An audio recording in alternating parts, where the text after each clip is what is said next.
वेदवाणी प्रवर्तये नारायणं नमस्कृत्य नरं चैव नरोत्तमम् देवीं सरस्वतीं व्यासं ततो जयमुदीरये।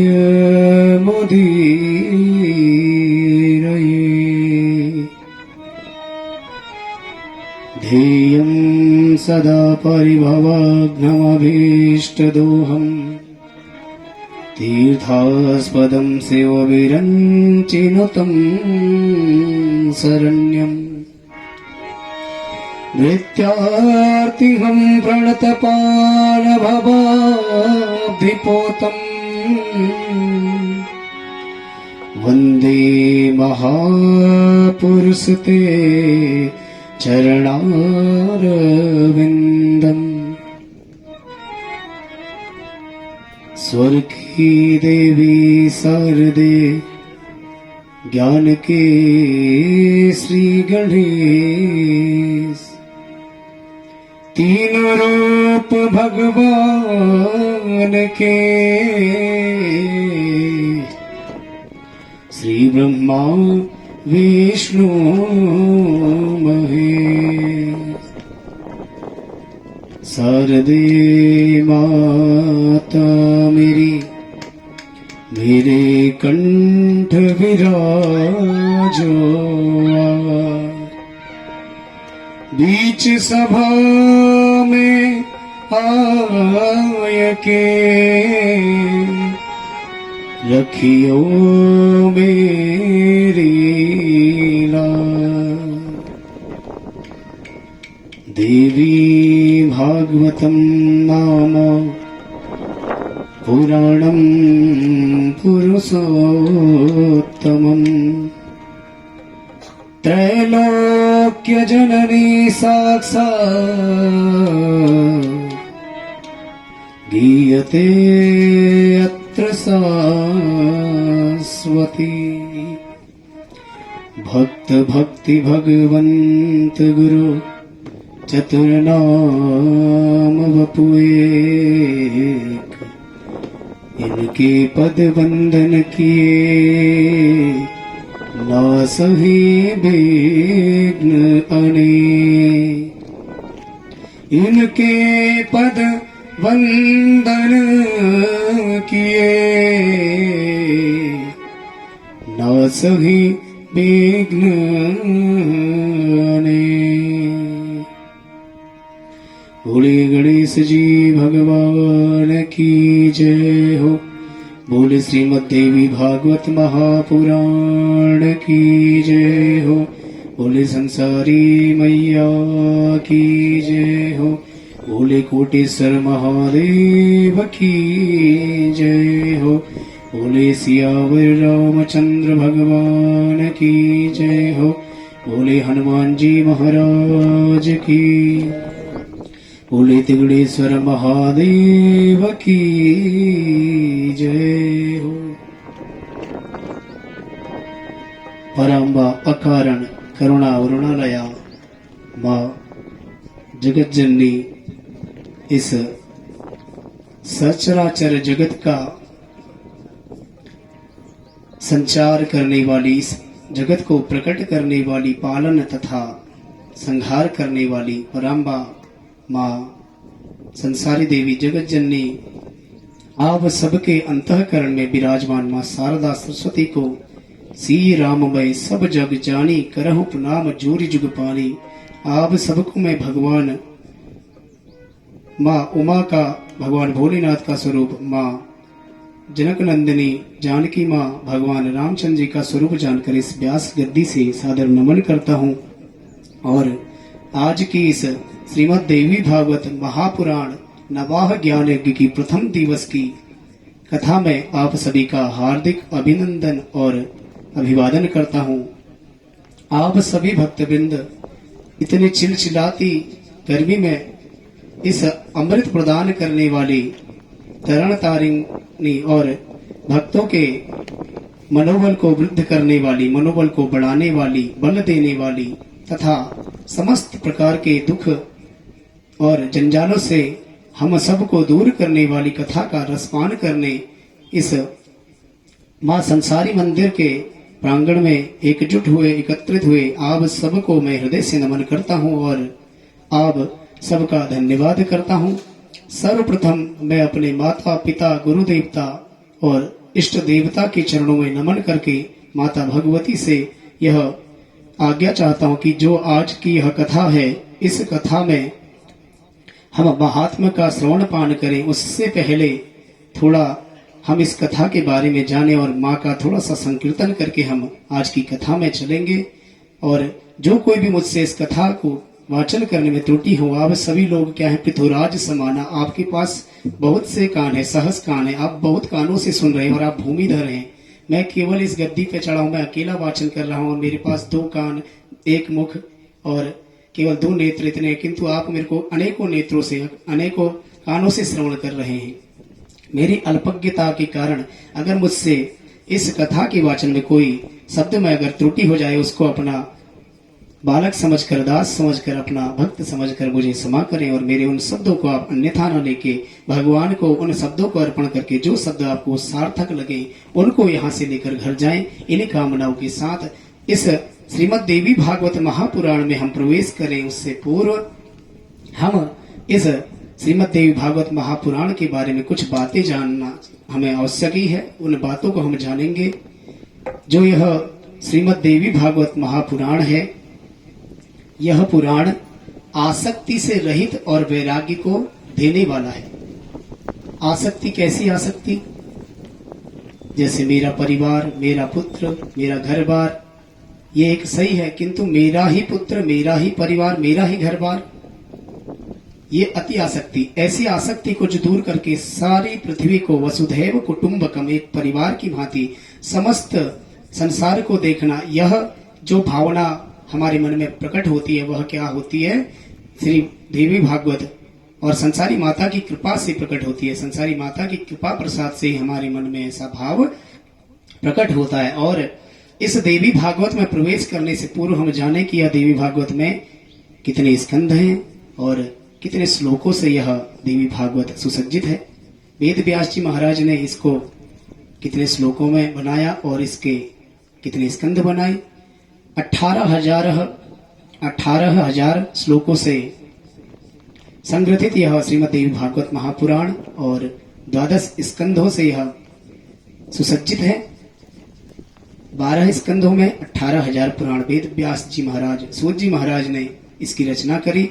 और कई बार हम कथाएं जब सुनते हैं तो भ्रांतियां भी हमें समाज में देखने को मिलती हैं। कुछ लोगों के यह भी मत होते हैं कि श्रीमद् देवी भागवत को श्रीमद् भागवत लिखा है या श्रीमद् भागवत के लिए भागवत लिखा है। तो यहाँ पे होता क्या, कल्पांतर भेद जब होते हैं तो उस वजह से, हालांकि हमारी जो छोटी बुद्धि है, अल्पज्ञता के कारण हम इन बातों को अपने मन में संशय बनाकर या ये कहें कि संदेहवश रखते हैं। किंतु भागवत क्या है?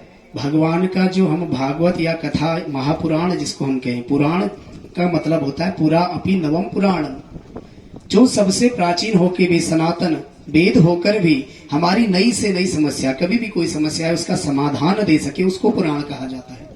और कथा को ब्रह्म था जानना, यानी जो ब्रह्म की हमें पहचान करा दे, परख करा दे, उसको कथा कहा जाता है। श्रीमद् देवी भागवत महापुराण की जो कथा है वह ब्रह्म को जानने वाली। कैसा ब्रह्म?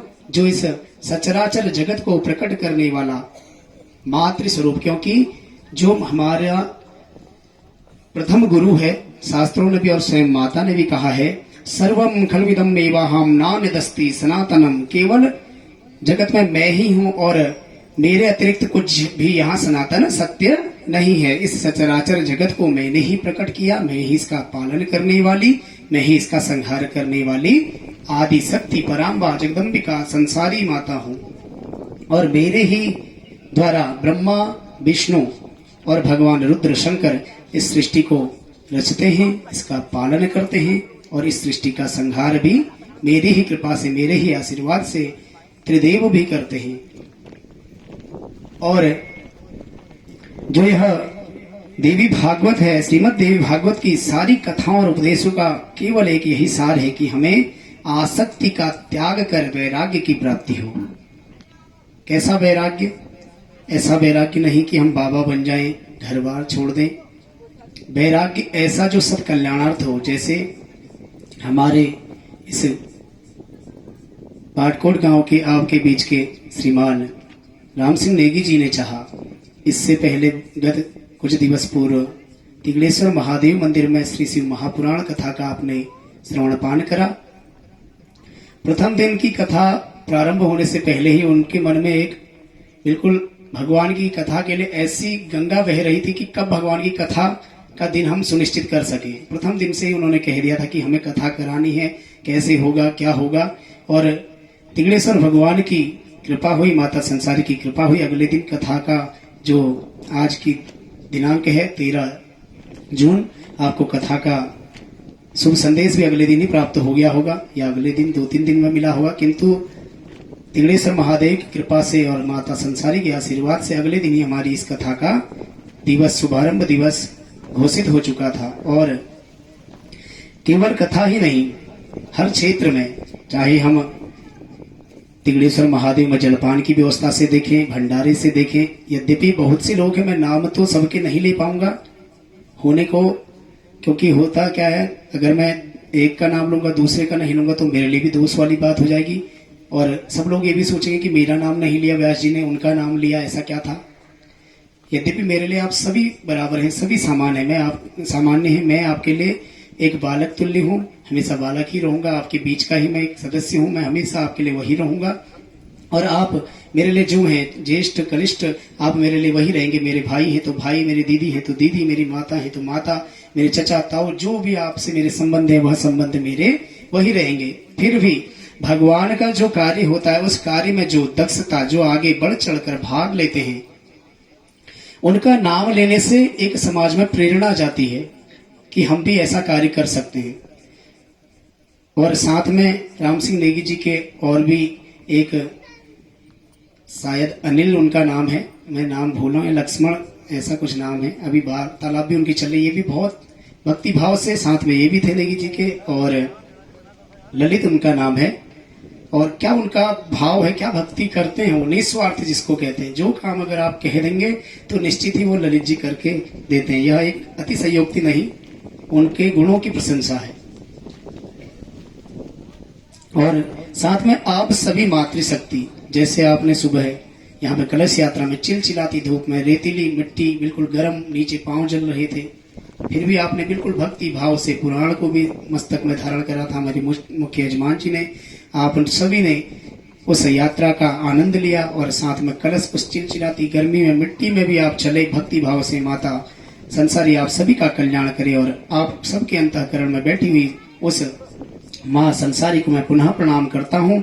और श्रीमद् देवी भागवत और श्रीमद् भागवत के विषय में कभी यह प्रश्न उठता है कि किसे महापुराण माना जाए। यद्यपि महापुराण कहने में तो 18 पुराण है, फिर 18 उपपुराण है, फिर शास्त्र बने। और जो ये श्रीमद् देवी भागवत महापुराण, ये क्या है, एक वेद तत्व और माता पराम्बा भगवती का शब्दमय वांग्मय स्वरूप है। शब्द रूप में आप इसको केवल पुस्तक ना पुस्तक समझिए। अगर आपको मान लीजिए भगवान की पूजा करनी नहीं आती है, आप मंदिर में गए, आपको पता नहीं कि मैया का श्रृंगार स्नान कैसे होता है या कैसे मैया की पूजन की विधि है, आपके सम्मुख जो यह पुराण यहाँ पे इस व्यास गद्दी में विराजमान है, आप नित्य आइए, स्नान करके शुद्धता से, शुद्ध भाव से धुले हुए वस्त्र पहनकर मंदिर प्रांगण में आएंगे। उसके पश्चात आप मंदिर में इष्ट देवता को, यहाँ गुलजू महाराज को, संसारी माता को प्रणाम कीजिए।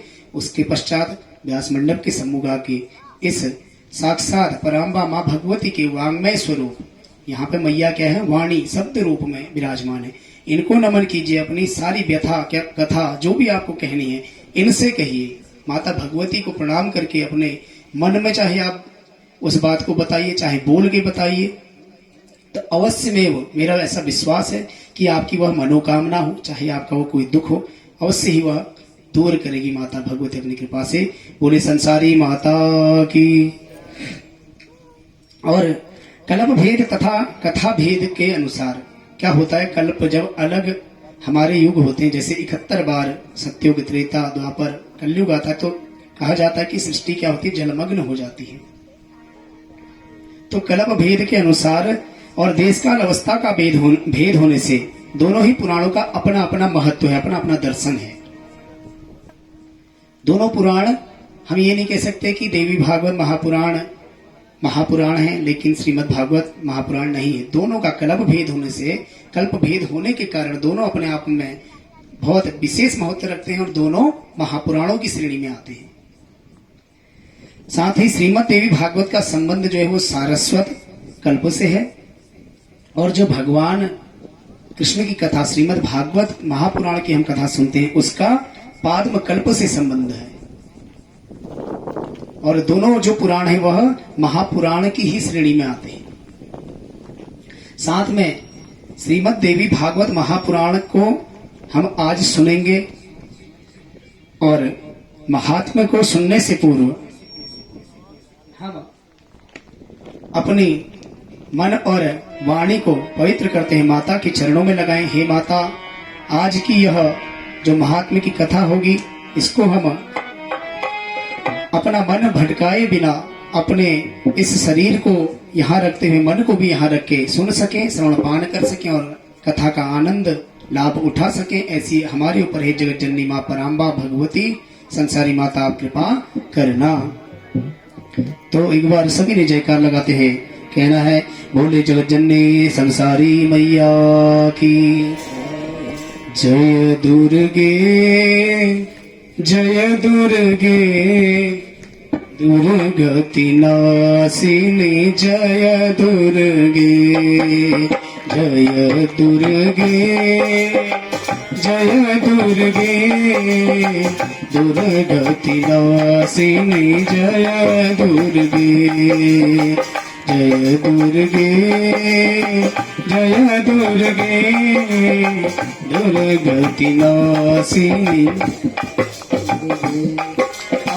जय अम्बे, जय अम्बे, मातु भवानी जय अम्बे, जय अम्बे, जय मातु भवानी जय अम्बे, जय दुर्गे, जय दुर्गे, जय दुर्गति नासिनी जय दुर्गे, जय दुर्गे, जय दुर्गे, जय दुर्गति नासिनी जय दुर्गे, जय अम्बे, जय अम्बे, जय मातु भवानी जय अम्बे,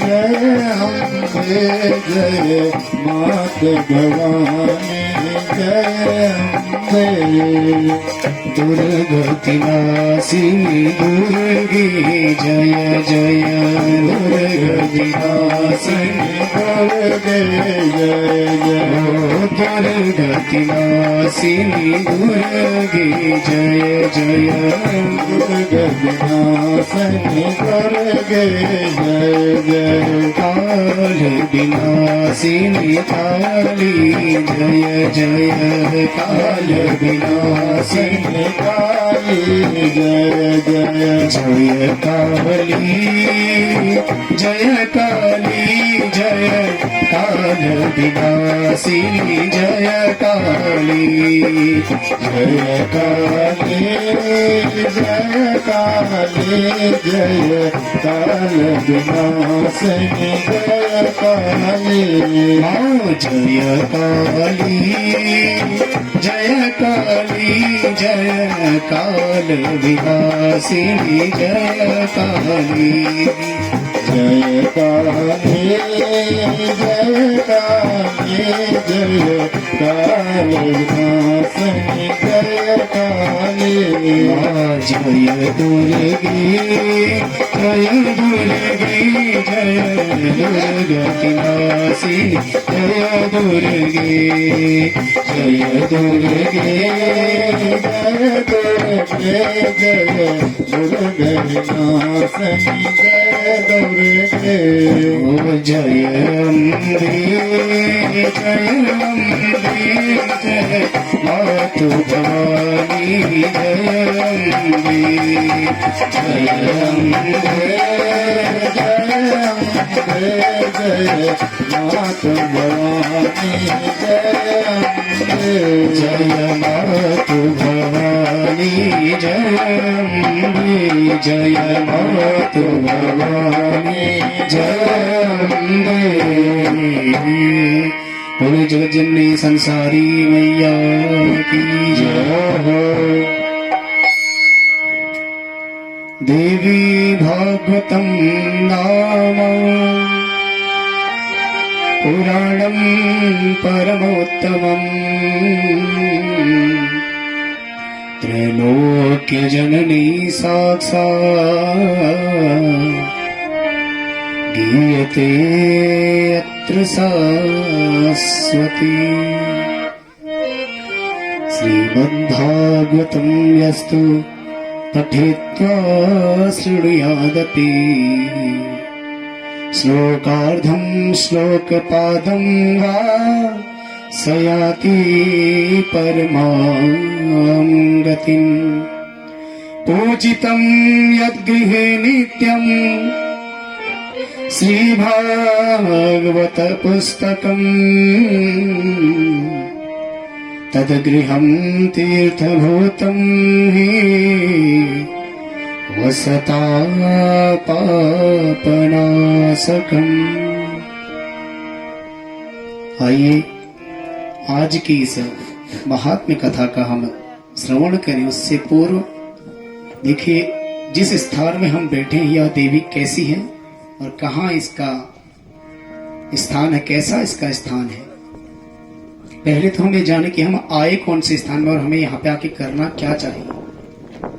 वैसे देखा जाए उत्तराखंड तो वैसे भी पर्वत और झील नदी हरियाली से वैसे वन प्रभाग, यहाँ पे जो प्राकृतिक सौंदर्य है अति सौंदर्य है जिसकी कोई कल्पना हम शब्दों में कर ही नहीं सकते। फिर भी पर्वतों में जो विराजमान है माता पार्वती, यहाँ पे भी आप देखिए हम गांव से हटके आए हैं। यहाँ पे क्या है, पहाड़ है ऊंचे ऊंचे।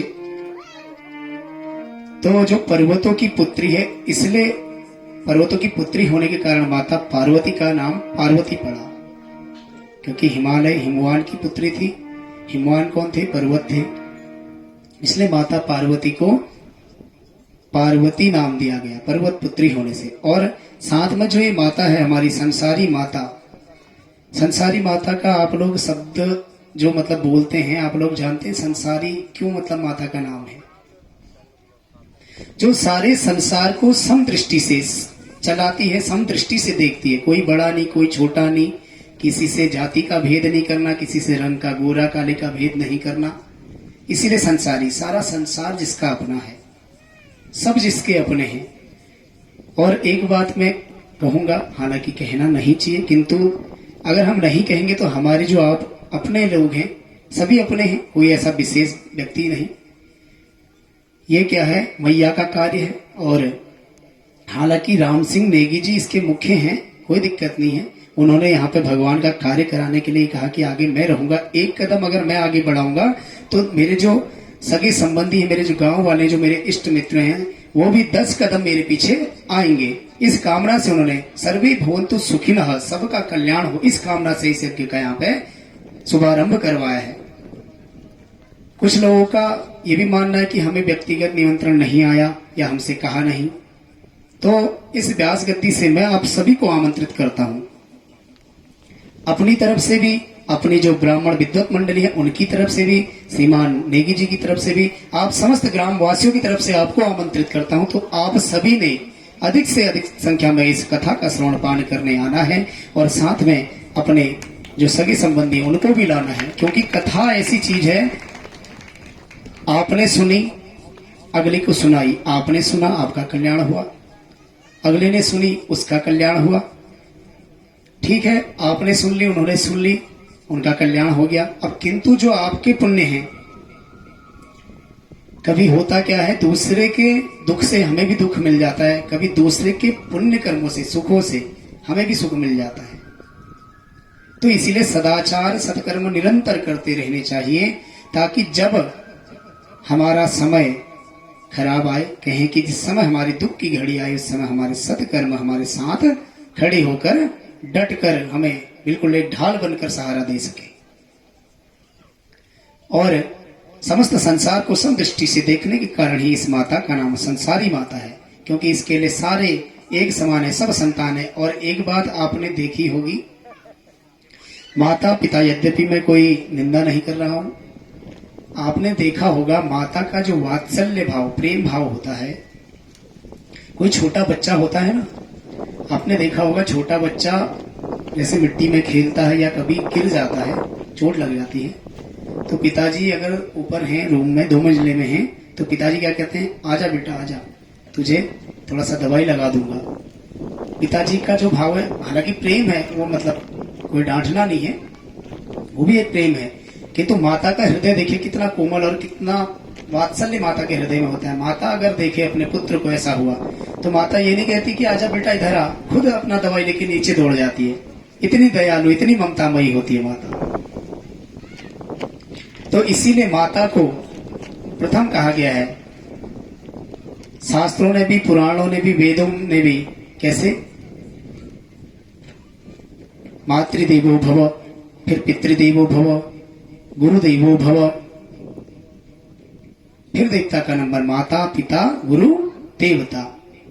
इसीलिए प्रथम गुरु जो हमें जन्म देती है, हमारा सबसे पहले जिससे संबंध जुड़ता हुआ है हमारी माता, क्योंकि माता से ही हम जन्म लेते हैं। माता ही हमें सर्वप्रथम स्तनपान, जो हमारी भूख प्यास होती है उसको मिटाती है, माता ही हमें समझाती है, माता ही हमारे वस्त्र बदलती है, माता ही हमें सिखाती है। सर्वप्रथम माता के द्वारा ही हमारा क्या होता है, शुभारंभ होता है किसी भी कृत्य का। और अगर हम बिगड़ गए तो उसमें भी माता का सबसे बड़ा सहयोग होता है। क्यों? क्योंकि माता, अगर मान लीजिए कोई हमसे गलती हो रही है कभी, तो वहां पे पिताजी तो डांट देते हैं, किंतु माता क्या कहती, क्यों डांट रहे हो, रहने दो, अभी तो छोटा बच्चा है, गलती अभी नहीं करेगा तो तुम्हारी उम्र में करेगा। तो उससे क्या होता है, हमारे बिगड़ने के भी दरवाजे बहुत जल्दी खुल जाते हैं। इसलिए थोड़ा बहुत डांट फटकार भी आवश्यक है और थोड़ा बहुत प्रेम प्यार भी आवश्यक है। दोनों चीज का बराबर होना चाहिए तराजू में। अगर तराजू में आप दोनों जगह बराबर भार रखेंगे तभी तुलेगा ना। तो बराबर होना चाहिए प्यार भी और गुस्सा भी। जैसे राम जी महाराज ने करा, 3 दिन तक समुद्र देव को वारिधि, तोयनिधि, अंबुनिधि, जलधि अनेक प्रकार से वंदना करी, और जब 3 दिन तक समुद्र देव नहीं माने तो विनय न मानत जलधि जड़ो, गए 3 दिन बीती, बोले राम सकोप तब भय बिन होई न प्रीति। राम जी को भी क्रोध आया एक बार, और बड़ा भीषण क्रोध आया। बोले, मूर्ख, जलधि, जल, समुद्र, तुझसे मैं 3 दिन से प्रार्थना कर रहा हूं, मुझे मार्ग दो, हमें मार्ग दीजिए हे समुद्र देव, हे वारिनिधि। आपके ऊपर क्यों? क्योंकि अनेकों प्रकार के जीव आपके अंदर विचरण करते हैं। अन्यथा राम जी तो अगर चाहते तो एक ही अग्निबाण में सारे समुद्र को सोच सकते थे, किंतु उन्होंने हमेशा मर्यादा में रह के कार्य किया, और इसीलिए हमें भी मर्यादा का त्याग कभी नहीं करना चाहिए।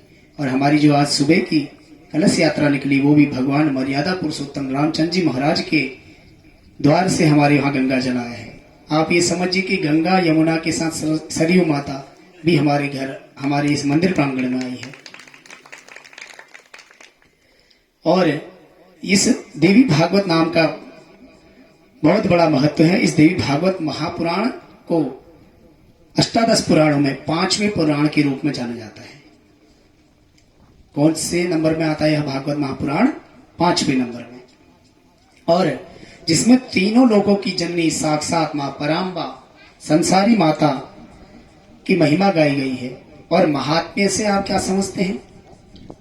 पुराण तो आपने जाना कि बहुत पुरातन सनातन वेद तत्व होने के बाद भी जो हमारी नई नई समस्याओं का सुगम और सरल समाधान देती, उसको पुराण कहते हैं। कथा आपने जाना कि जो ब्रह्म की हमें था करवा दे, ब्रह्म का ज्ञान करवा दे, उसको कथा कहते हैं। किंतु महात्म्य की जब हम कथा सुन रहे तो महात्म्य किसे कहते हैं? महात्म्य कहते हैं महिमा को, किसी की महिमा, किसी के गुणों का वर्णन सुनना। और जो ये माता है इसके गुणों का वर्णन तो अनेकों, अगर करोड़ों को हूं तो भी अतिशयोक्ति नहीं होगी। करोड़ों शारदा शेष भी अगर निरंतर बखान करें तो भी इसके गुणों का पार नहीं पा सकते। और हम आप तो फिर बहुत ही अल्पज्ञ हैं। हमारी तो जो बुद्धि और वाणी है वो कुछ भी नहीं है, क्षणिक है। क्योंकि हमारा आपने देखा होगा ध्यान लगता है पूजा पाठ में। कितने ऐसे लोग हैं जो 2 घंटे तक निरंतर एक आसन में पूजा पाठ करते हैं, नहीं कर पाते। क्यों? क्योंकि हमारे क्या है, गृह कार्य नाना जंजाला, घरों में कार्य भी होते हैं, साथ में कलयुग का भी थोड़ा बहुत असर है, नहीं हो सकता। लेकिन देखिए श्रीमद् भागवत से हमें यही चीज सीखने को मिलती है। कुछ लोग कहते हैं कि हमसे तो पूजा पाठ होती ही नहीं है, हम क्या करें? श्रीमद् देवी भागवत इसका निर्णय बताता है कि आप क्या करें, क्या करना चाहिए। श्रीमद् देवी भागवत के आधे श्लोक, पहले तो 1 श्लोक, आधे श्लोक को भी अगर हम ना पढ़ सके, ना सुन सके, फिर एक शब्द भी अगर हम ना सुन सके, ना पढ़ सके, एक अक्षर तो हम पढ़ ही सकते हैं। या श्रीमद् देवी भागवताय नमः, श्रीमद् देवी भागवत महापुराणाय नमः, ये तो हम कह ही सकते हैं निरंतर, कोई बड़ी बात नहीं। या ओम इष्ट देवताय नमः, ओम घृणी सूर्याय नमः कह के जल चढ़ा सकते हैं। तो श्रीमद् देवी भागवत के आधे श्लोक या चौथाई श्लोक को भी, आधे का आधा भी अगर, बिल्कुल एक शब्द भी अगर आप पढ़ते हैं, जो प्रतिदिन सुनता या पढ़ता है वह परम गति को प्राप्त करता है और आसक्ति रहित होकर वैराग्य सहित भगवान मां पराम्बा के सत्य लोक को प्राप्त करता है। साथ में श्रीमद् देवी भागवत ग्रंथ का जिस घर में नित्य पूजन होता है वह तीर्थ स्वरूप हो जाता है। जिस घर में श्रीमद् देवी भागवत महापुराण का वाचन होता है वो घर भी, और जिस घर में श्रीमद् देवी भागवत महापुराण का केवल पूजन होता है वह घर भी क्या हो जाता है? हरिद्वार, गया, काशी तीर्थों के समान हो जाता है। और धर्म अर्थ काम मोक्ष ये हमारे क्या हैं? पुरुषार्थ चतुष्टय हैं। जब हम धर्म करते हैं तो धर्म करने के लिए अर्थ भी आवश्यक ही है। अर्थ जानते हैं ना, अर्थशास्त्र कितने लोगों ने पढ़ा? धन व्यवस्था जिसको हम धन कह सकते हैं, धर्म के साथ धन भी जरूरी है। धन क्यों आवश्यक है? अगर हम धर्म कर रहे हैं, मान लीजिए हमने पूजा करनी है भगवान की, तो उसमें जो कोई भी सामग्री आएगी या जो कोई भी व्यवस्था करनी है तो उसके लिए सबसे पहले क्या लगेगा? धन। इसलिए धर्म अर्थ, फिर काम मोक्ष। अब काम मोक्ष क्या चीज है? कितने लोग कहते हैं कि काम हमारे घर के काम होते हैं। काम का अर्थ वो नहीं, काम का अर्थ है जो हम अपने साथ में सकाम या सद्भावना से विश्व कल्याणार्थ है, तो इन कामों को काम कहा गया हमारे पुरुषार्थ चतुष्टय में। जो दूसरे के कल्याणार्थ, हम सब के कल्याणार्थ हो, विश्व के कल्याणार्थ हो, तभी हमें मोक्ष प्राप्ति होगी। केवल अपना पेट भरने से मोक्ष नहीं मिलता है। अगर मान लीजिए आप परिवार के मुख्य व्यक्ति हैं, अगर आप भोजन कर लेंगे या आप बाहर गए, आप केवल कमा के स्वयं ही भोग करेंगे तो आपके घर वालों का पेट भर जाएगा। इसीलिए अगर हम समाज के कल्याणार्थ कोई कार्य करते हैं तो उसको हमारा पुरुषार्थ चतुष्टय में काम कृत्य कहा जाता है, काम पुरुषार्थ उसको कहा जाता है। उसी से हमें मोक्ष की प्राप्ति होती है। और कैसे काम? जैसे ये काम हो रहे तन से, मन से। धन तीसरी चीज है। कितने लोग कहते हैं यार हम तो धन दे नहीं सकते हैं, तो क्या ही मंदिर में आना, क्या ही भागवत कथा सुननी। किसी पंडित जी ने या भागवत महापुराण में लिखा कि धन लेके ही मंदिर में आया जाता है,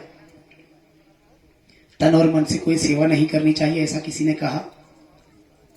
ये हमारी अल्पज्ञता है, ऐसा कुछ भी नहीं है। आप येन केन विधि दीने दान करे ही कल्याण, रामचरित मानस में मानसकार लिखते हैं, वो कहते हैं येन केन विधि, किसी भी प्रकार किसी भी विधि से आप दान कीजिए। चाहे आप तन से सेवा दीजिए, चाहे आप मन से सेवा दीजिए, चाहे आप धन से सेवा दीजिए।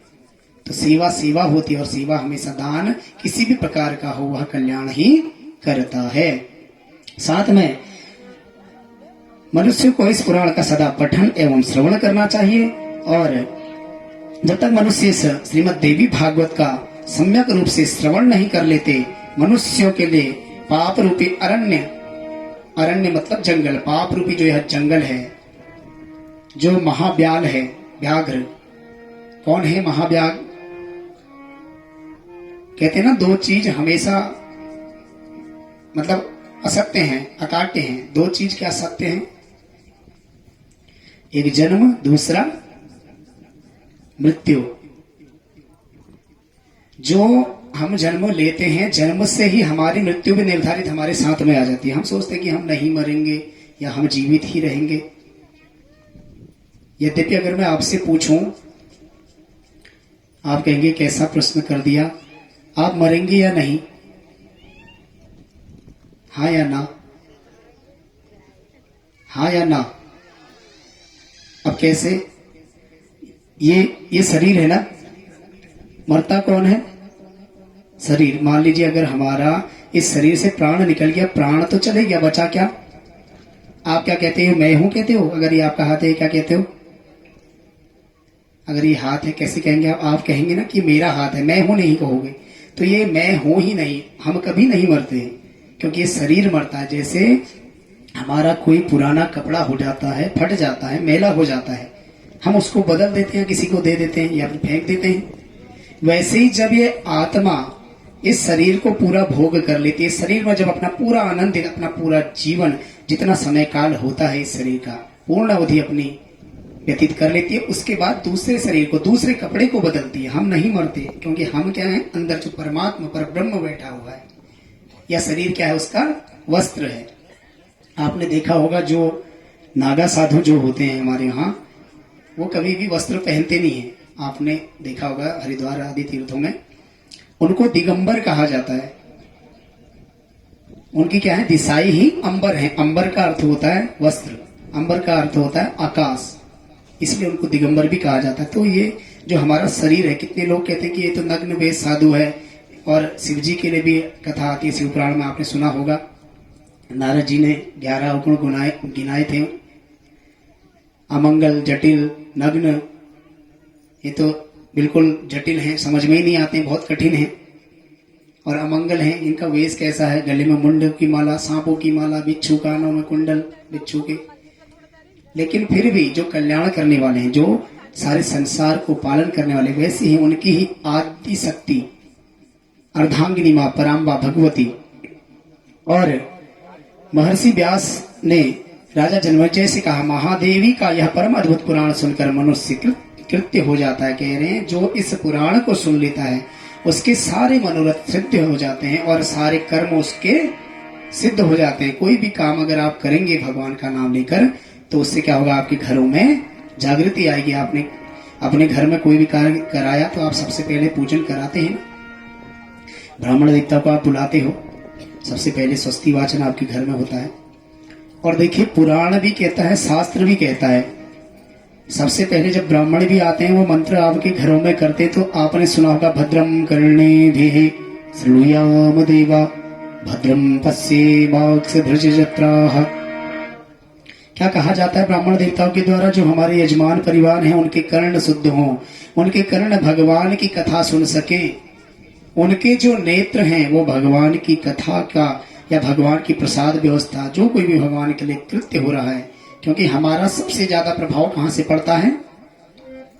नेत्र और कर्णों से। आपने एक कथानक सुना होगा ना, एक व्यक्ति ने पेड़ में आम लगा देखा, आम तोड़ने गया, खाया जीभ ने, गया पेट में, मार कहां पड़ी? पीठ में। तो आंखों का इतना मतलब दुष्परिणाम हो जाता है। अगर आंख कानों का हम सदुपयोग नहीं करेंगे तो उसका दुष्परिणाम भी हमें भुगतना पड़ सकता है। इसलिए हम सही दिशा की ओर, सही कृत्य की ओर अपने कर्मों को, अपने जो ज्ञानेंद्रिय हैं उनको लगाएं, तो उससे क्या होगा? हमारा कल्याण होगा। और अब हम महात्मा की कथा सुने। सृष्टो या सर्ग रूपा जगदवन विधो पालनीया च रौद्री संहारे चापि यस्या जगदिदमखिलम् क्रीडनं या पराख्या पश्यन्ति मध्यमाथो तदनु भगवती वैखरी वर्णरूपा पश्यन्ति मध्यमाथो तदनु भगवती सास्माद्वाचं प्रसन्ना विधिहरिगिरिसा राधितालंकरोतु। बोले जगज्जननी संसारी मैया की जय हो। सूत जी द्वारा ऋषियों के प्रति, सूत जी महाराज जो हैं वो क्या हैं, पुराण वेदता है। पुराण का वाचन करने में इतने कुशल, इतने प्रवीण हैं, जिनको हम दक्ष कह सकते हैं। दक्ष के भी दो अर्थ होते हैं महाराज। एक दक्ष तो वो होते हैं जो दूसरों के कल्याणार्थ, एक दक्ष वो होते हैं जो भगवान शिव का भी अपमान कर देते हैं यज्ञ में। प्रजापति दक्ष सुनी है कथा आपने, सुनी होगी। तो भगवान शिव का यज्ञ भाग नहीं रखा तो कैसा उनके लिए भगवान शिव ने प्रचंड रूप वीरभद्र भगवान को प्रकट करा और क्या उनका हाल हुआ वो आप सबने कथा में सुना है। उस कथा को हम ज्यादा नहीं कहेंगे क्योंकि इस महात्मा की कथा अलग है। लेकिन यहाँ पे जो सूत जी महाराज दक्ष हैं, उन्होंने हम सब के कल्याणार्थ, क्योंकि कली काल में क्या होगा,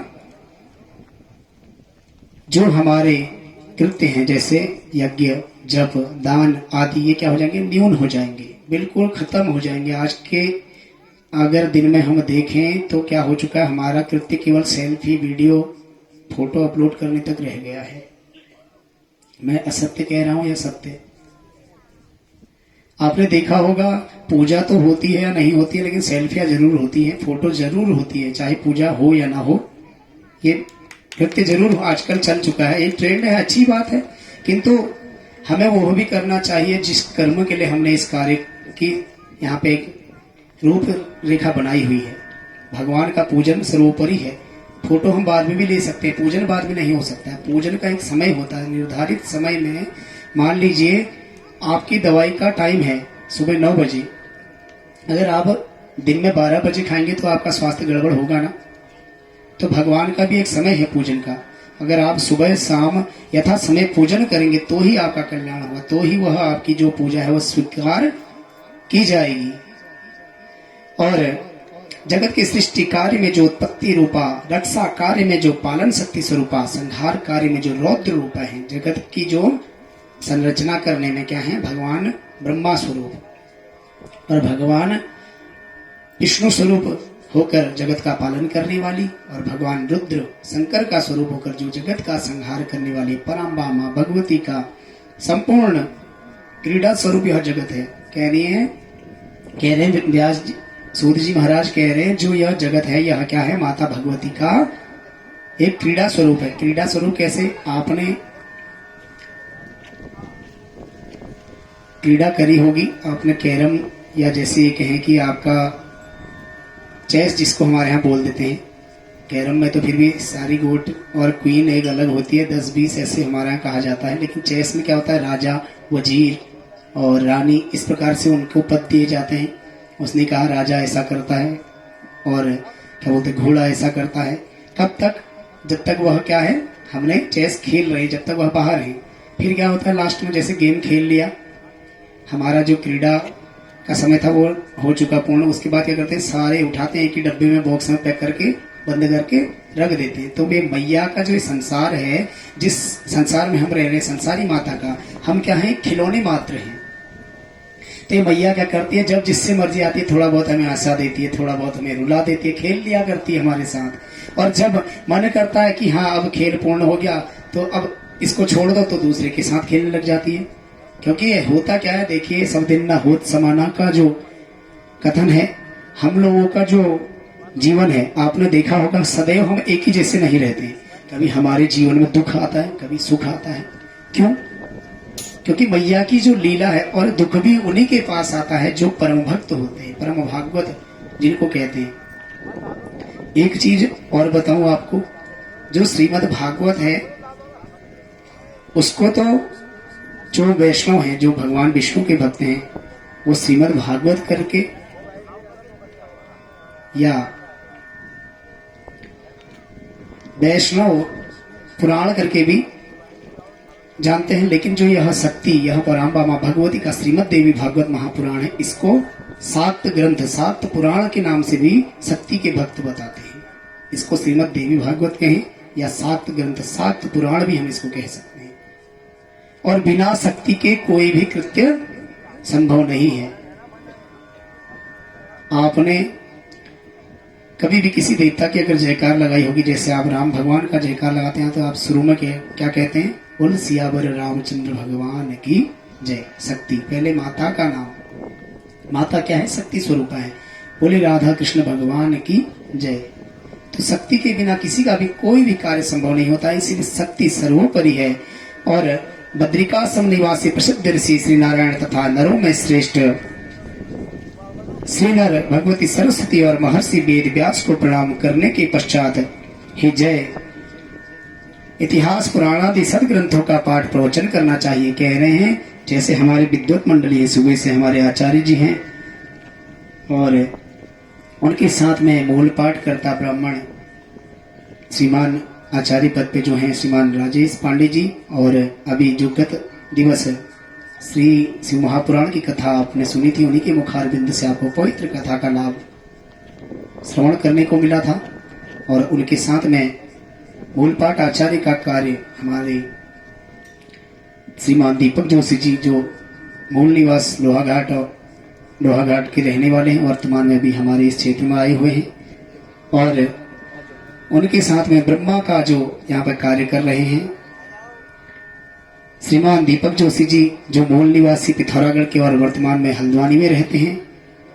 और साथ में आप पहचानते हैं हमारे पिताश्री श्रीमान गणेश पांडे जी, इनको तो आप बहुत पहले से पहचानते होंगे, और फिर भी मैंने परिचय कराना, क्योंकि ऐसा यहाँ पर अगर मैं परिचय करा रहा हूँ तो सभी का परिचय कराना चाहिए, जो हमारे मित्र मंडली और जो हमारे इस व्यास मंच के सम्मुख उपस्थित हैं। क्योंकि होता क्या है, जो सम्मुख जो सामने दिख रहे हैं उनका परिचय अगर होगा तो आपकी हमारी जो वार्तालाप है वो सुगम हो जाती है।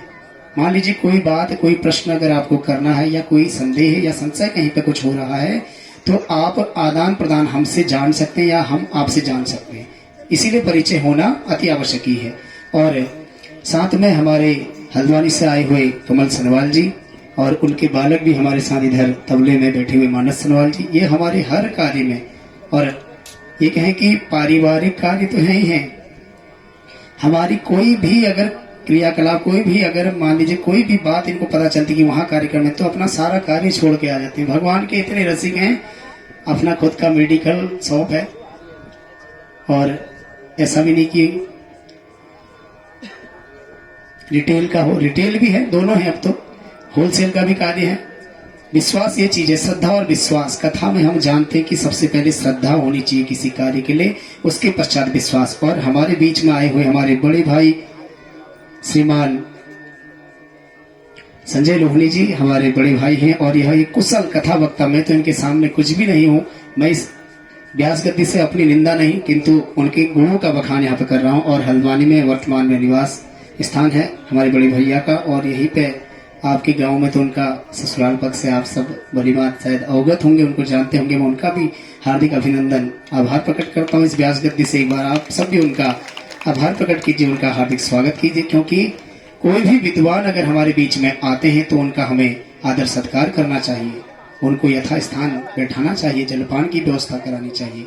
उससे क्या होता है, हमारे बीच में जो भ्रांतियां हैं उन सब का, और वैसे भी जो विप्रवृंद हैं और साथ में जो साधु सन्यासी लोग, जो त्यागी तपस्वी लोग हैं, वो क्या करते हैं, अनेक प्रकार के तीर्थों की यात्रा करते हैं, अनेक धामों में जाते हैं। तो उनके चरण जिन जिन तीर्थों में, जिन जिन धामों में जाके वह आए हुए होते हैं, उन सब की रज, उन सब तीर्थों की, उन सब पुण्य स्थलों की रज उनके चरणों में आ जाती है। और उस रज से क्या होता है, जिस स्थान में हम उनका आदर सत्कार उनको बैठा रहे, उस रज से, उस वातावरण का भी एक अनुकूलित, मतलब उस रज से कृपा, एक अमृतमय अनुकूलित वातावरण प्रकट हो जाता है, अनुकूलित वातावरण वहां पे का बन जाता है। इसलिए उनका आदर सत्कार करना भी आवश्यक ही है। और ऋषिगण बोले, हे सूत जी, हे महामते व्यास शिष्य, आप दीर्घ जीवी हो, आप हम लोगों को नानाविध पुण्य प्रदायिनी एवं मनोहारिणी कथाएं सुनाते रहते हैं, निरंतर कथा सुनाते हैं। कभी तीर्थराज प्रयाग में, कभी नैमिषारण्य में, कभी किसी क्षेत्र में, कभी किसी तीर्थ में, ऐसे कथाएं निरंतर होते रहती हैं। क्योंकि आप जैसे जब रसिक होंगे ना, तो कली काल में भी कथाएं संभवतः होते रहना स्वाभाविक है और अनिवार्य है, आवश्यकता भी है। यद्यपि अभी हमारे बहुत से क्षेत्रों में कथाएं चल रही हैं, और अभी टीटेश्वरी माता में कोटाबाग, और कल से दोहन्या देवी मैया का मंदिर है, वहां भी कथा, बेल पड़ाव में भी कथा चल रही है, और आपके गांव में भी कथा चल रही है। तो ऐसे ही जो रसिक लोग होते हैं वह अनेक प्रकार से भिन्न भिन्न क्षेत्रों में कथा कराते रहते हैं। साथ ही भगवान विष्णु के सर्व पाप विनाशक परम पवित्र एवं अवतार कथाओं से संबंधित अद्भुत चरित्रों को हमने भक्ति पूर्वक सुना। बोले भगवान विष्णु की कथा भी हमने आपसे सुनी, श्रीमद् भागवत में सुना भगवान विष्णु का, भगवान कृष्ण के अवतारों का, और इसी प्रकार हमने शिव के अलौकिक चरित्र भगवान शिव का भी शिव महापुराण आपसे सुना।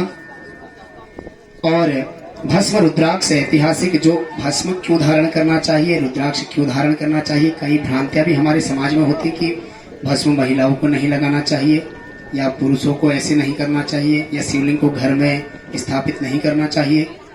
आपने गद्दीवश से शिव महापुराण में सुना होगा कि भस्म क्यों धारण करना चाहिए, भस्म धारण करने की महिमा, रुद्राक्ष धारण करने की महिमा। और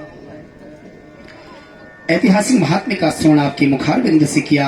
हम लोग अब ऐसी परम पावन कथा सुनना चाहते हैं जो बिना प्रयास के ही मनुष्यों को भोग एवं मोक्ष प्रदान करने वाली हो। कौन सी कथा? बिना प्रयास के। अब कोई कार्य ऐसा होता है कि हम अगर प्रयास ही ना करें तो सफल हो जाए। अगर मान लीजिए हमारा पेट अगर भूख लगी है, पेट अगर खाली है, अगर हम रोटी या खाना ना बनाएं तो हमारा पेट क्या भर सकता है?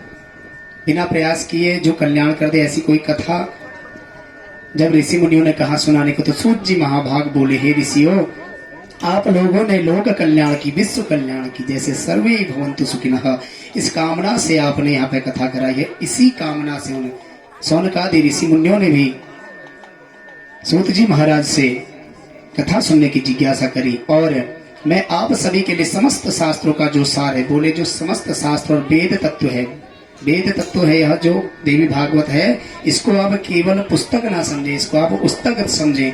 आप ये समझें कि चारों वेद आपके सामने हैं। जो आप सुन रहे हैं वह वेदों में लिखा हुआ सार है, वेदों का ही वह तत्व है। और यही सनातन, यही शिव, यही शक्ति, यही हनुमान, राम, कृष्ण, विष्णु, जो कोई भी आपके आराध्य हैं, सब एक ही समान, एक ही रूप है। समस्त तीर्थ, पुराण और व्रत अपनी श्रेष्ठता का वर्णन करते हुए तभी तक गर्जना करते हैं जब तक भगवान भगवती माँ परम्बा जगत जननी संसारी माता के इस पवन पवित्र परम पवित्र श्रीमद् देवी भागवत महापुराण का सम्यक रूप से श्रवण नहीं कर लेते। कह रहे कोई भी तब तक अपनी प्रशंसा करता है जब तक वह किसी विशाल को, जैसे मान लीजिए जंगल में शेर को राजा का पद दिया जाता है। आपसे अगर मैं पूछूं कि शेर तो राजा बनने लायक क्यों है, तो आप बताएंगे क्यों है? यद्यपि देखा जाए जिराफ की उससे भी लंबी गर्दन, ऊंचा कद, हाथी विशाल काय शरीर और बिल्कुल महाबली, और भी अन्य प्रकार के जीव होते हैं। यहाँ तक कि बाघ शेर से भारी पड़ जाता है, कभी कभी युद्ध में शेर से बलशाली बाघ होता है। किंतु होता क्या है, देखिए जो हमारा श्रद्धा और विश्वास, जो आत्मबल होता है ना, वो सर्वोपरि होता है। इसीलिए जो यह पुराण है श्रीमद् देवी भागवत, यह हमारा प्राण स्वरूप, यह हमारा आत्मबल है। जब इस पुराण को हम श्रवण कर लेते हैं तो हमारे मन के क्लेश विकार हट जाते हैं। मैं का जो भाव है, अहमत्व, वह नाश हो जाता है। उसके बाद फिर भगवत चिंतन, माँ पराम्बा के चरणों की ही हम स्तुति करते हैं, मैया को ही हम सारा श्रेय देते हैं। जैसे आप सभी लोग श्रेय देते हैं कि हमारा कार्य, बस आप सुबह कह भी रहे थे कि तुम्हारे कृपाल होनो, ऐसा मैं सुन रहा था, और अखिल बढ़िया होल, आपने श्रेय दिया ब्राह्मणों को। ब्राह्मण किसको श्रेय देते हैं? भगवान को, क्योंकि ब्राह्मण क्या है? भगवान के परिकर हैं, भगवान के दास हैं। हम भी भगवान के, आप भी भगवान के। आपने हमें अपना मुख्य माना, हमें अपना सयाना समझा, हमने उनको अपना सयाना समझा, मैया को। और मनुष्यों के लिए पाप रूपी अरण्य तभी तक दुखप्रद रहता है जब तक वह श्रीमद् देवी भागवत परसु कुठार उपलब्ध नहीं हो पाता। कह रहे हैं जब तक श्रीमद् देवी भागवत की कथा हम नहीं सुन लेते। कुठार, आपने कुठार का मतलब, जैसे हम परसु कहते हैं ना, परसु कुठार, तो कुल्हाड़ी का नाम कुठार या परसु कहा जाता है, पर्याय शब्द है ये कुल्हाड़ी के। और अरण्य, वन, जब तक आपके पास श्रीमद् देवी भागवत रूपी कुठार नहीं है तब तक आप दुख और जंजालों से युक्त, मन के जो क्लेश विकार होते हैं, पापों से जो युक्त हमारी यह मति होती है, उनसे छुटकारा नहीं पा सकते। ऋषिगण बोले, ही वक्ताओं में श्रेष्ठ महाभाग सूत जी, आप हमें बताएं कि वह श्रीमद् देवी भागवत महापुराण कैसा है और उसके श्रवण की विधि कैसी है। बोले, श्रीमद् देवी भागवत महापुराण कैसा है और उसके श्रवण की विधि कैसी है और उसको कितने दिनों तक सुनना चाहिए। जैसे हम लोगों ने भी यहाँ पे निर्धारित समय रखा है कि इतने बजे से इतने बजे तक कथा होगी और आज से प्रारंभ हुई है तो उतने दिन में पारायण होगा। तो कथा कैसे करनी चाहिए, क्यों करनी चाहिए, कितने दिन की करनी चाहिए, यह भी ज्ञान होना बहुत जरूरी है। यद्यपि कथा तो भगवान का खैर ऐसा कुछ नहीं है कि आप इतने दिन तक निश्चित करें। अभी आपने जाना कि आप आधा श्लोक, एक अक्षर भी अगर पढ़ते हैं तो भी वह आपका फायदा ही करेगा, पुण्य प्रदान करने वाली ही कथा है। फिर भी एक जो यज्ञ का विधान होता है, जिसकी एक समय सीमा होती है, जो एक पुराणों के मत अनुसार समय सीमा निर्धारित की गई होती है, उस समय के अनुरूप उस पुराण को अगर हम करें तो उसका फल चौगुना होता है। कहते ना, दिन दुगुना रात चौगुना। किसी को अगर हम जैसे बधाई देते हैं, उसकी मतलब कामना करते हैं कार्य वृद्धि करेंगे, तो हम क्या कहते हैं, दिन दुगुनी रात चौगुनी उन्नति करो, कहते हैं ना।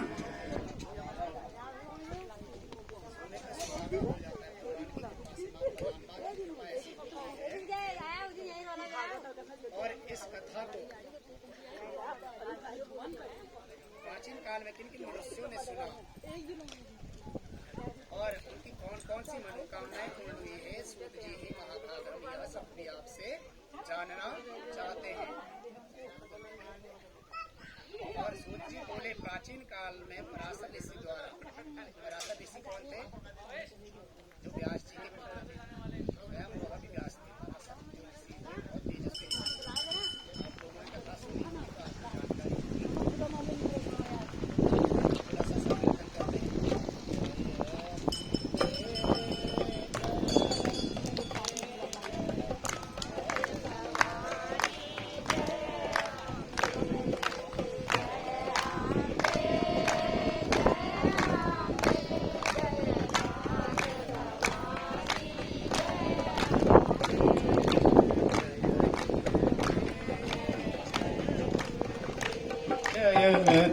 दुर्गति नासिनी, जय दुर्गे, बोले परम्बा माँ भगवती की।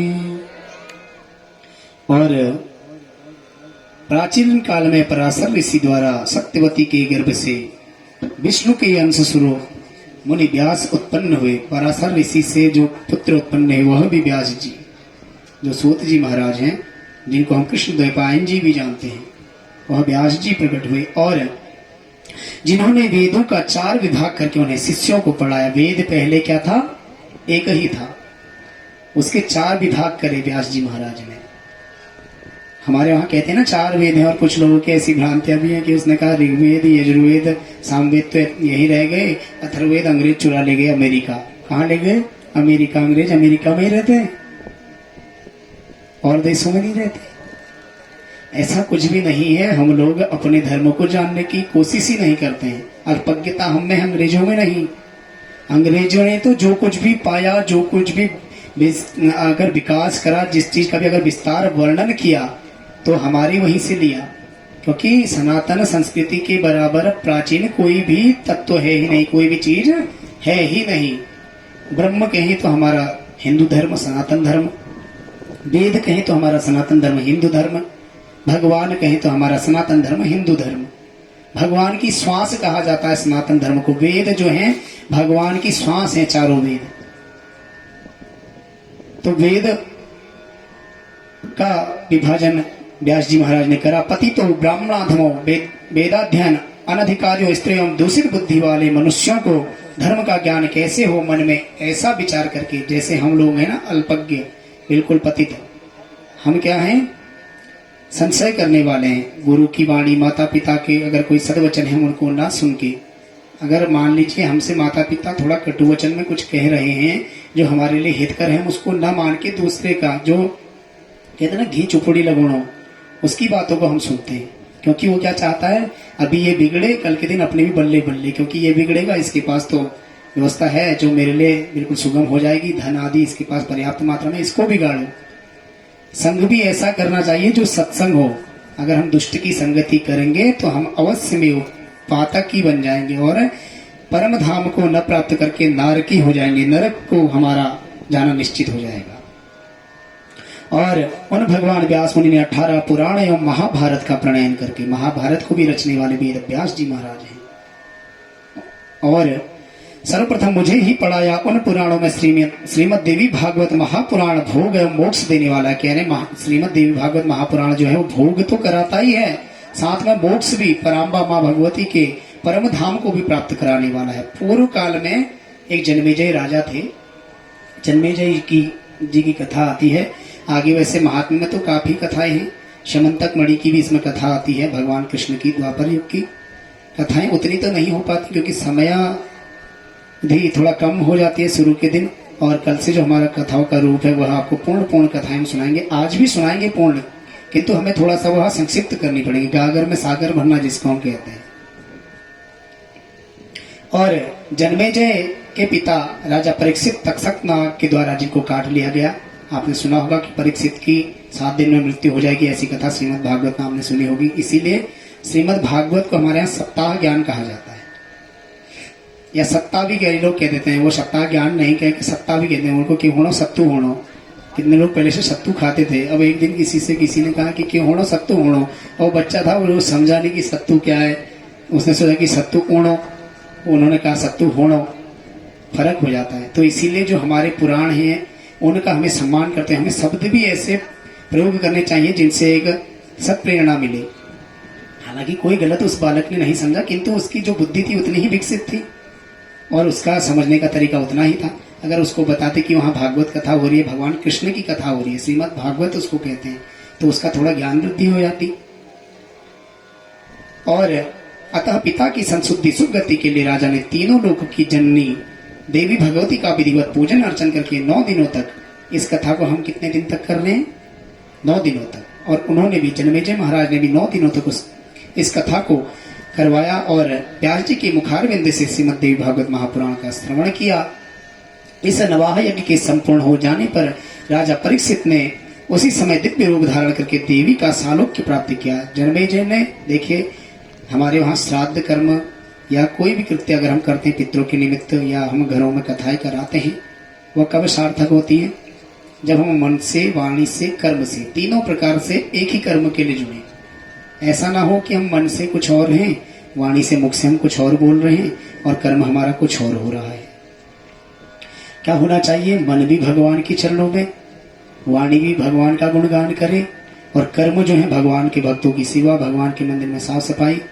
यद्यपि हमें तो ऐसा अवसर आप लोग खुद ही नहीं देते हैं, किंतु जो साफ सफाई यहाँ पे करते हैं, मैं तो परम सौभाग्य उन लोगों का मानता हूँ, क्योंकि सारी सुविधा देखिए, साफ सफाई कितना सुंदर लग रहा है ना।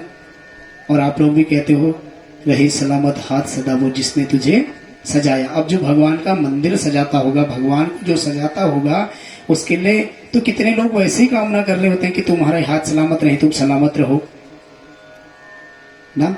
तो ऐसे कार्य करने चाहिए जिनसे हमारे ऊपर भगवान की कृपा स्वतः आए। कहने का मतलब यह है कि जो श्रीमद् देवी भागवत महापुराण है वह बिना किए ही कल्याण करने वाला है।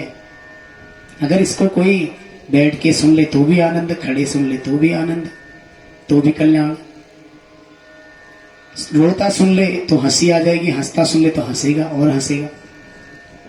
राजा जन्मेजय अपने पिता की दिव्य गति देखकर और महर्षि वेद व्यास जी की विधि पूजा करके परम प्रसन्न हुए। सभी 18 पुराणों में यह श्रीमद् देवी भागवत महापुराण सर्वश्रेष्ठ है। सर्वश्रेष्ठ क्यों है? यह केवल आसक्ति रहित करके वैराग्य प्राप्त नहीं करता है, यह कराता है। यह क्या करता है? पितरों को भी तार देता है और हमारी दुर्गति को भी। हम दुर्गा कहते हैं ना, जो हमारी दुर्गति का नाश करने वाली होती है और सदगति को हमें प्राप्त कराती है, उसी का नाम दुर्गा कहा जाता है, उसी का नाम उमा, अंबिका, उसी का मां संसारिक नाम कहा जाता है। और जो लोग सदा भक्ति पूर्वक, श्रद्धा पूर्वक देवी भागवत की कथा सुनते हैं, उन्हें सिद्धि प्राप्त होने में रंच मात्र भी, रंच मात्र जानते हैं, बिल्कुल मतलब 1 सेकंड या ये कहें कि एक बिल्कुल क्षण मात्र भी समय नहीं लगता है।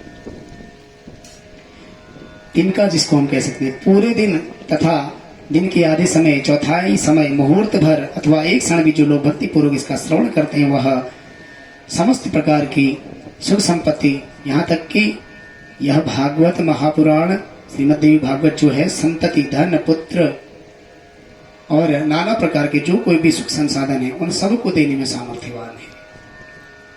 महामारी से उत्पन्न उपद्रवों के भीषण भय तथा समस्त प्रकार के उत्पाद इस श्रीमद् देवी भागवत महापुराण के श्रवण मात्र से नष्ट हो जाते हैं। अभी महामारी आई थी ना आपकी 2020 में, कोरोना, तो बहुत उस समय हो चुका था। उसने कहा मास्क लगाओ, सैनिटाइजर ये करो।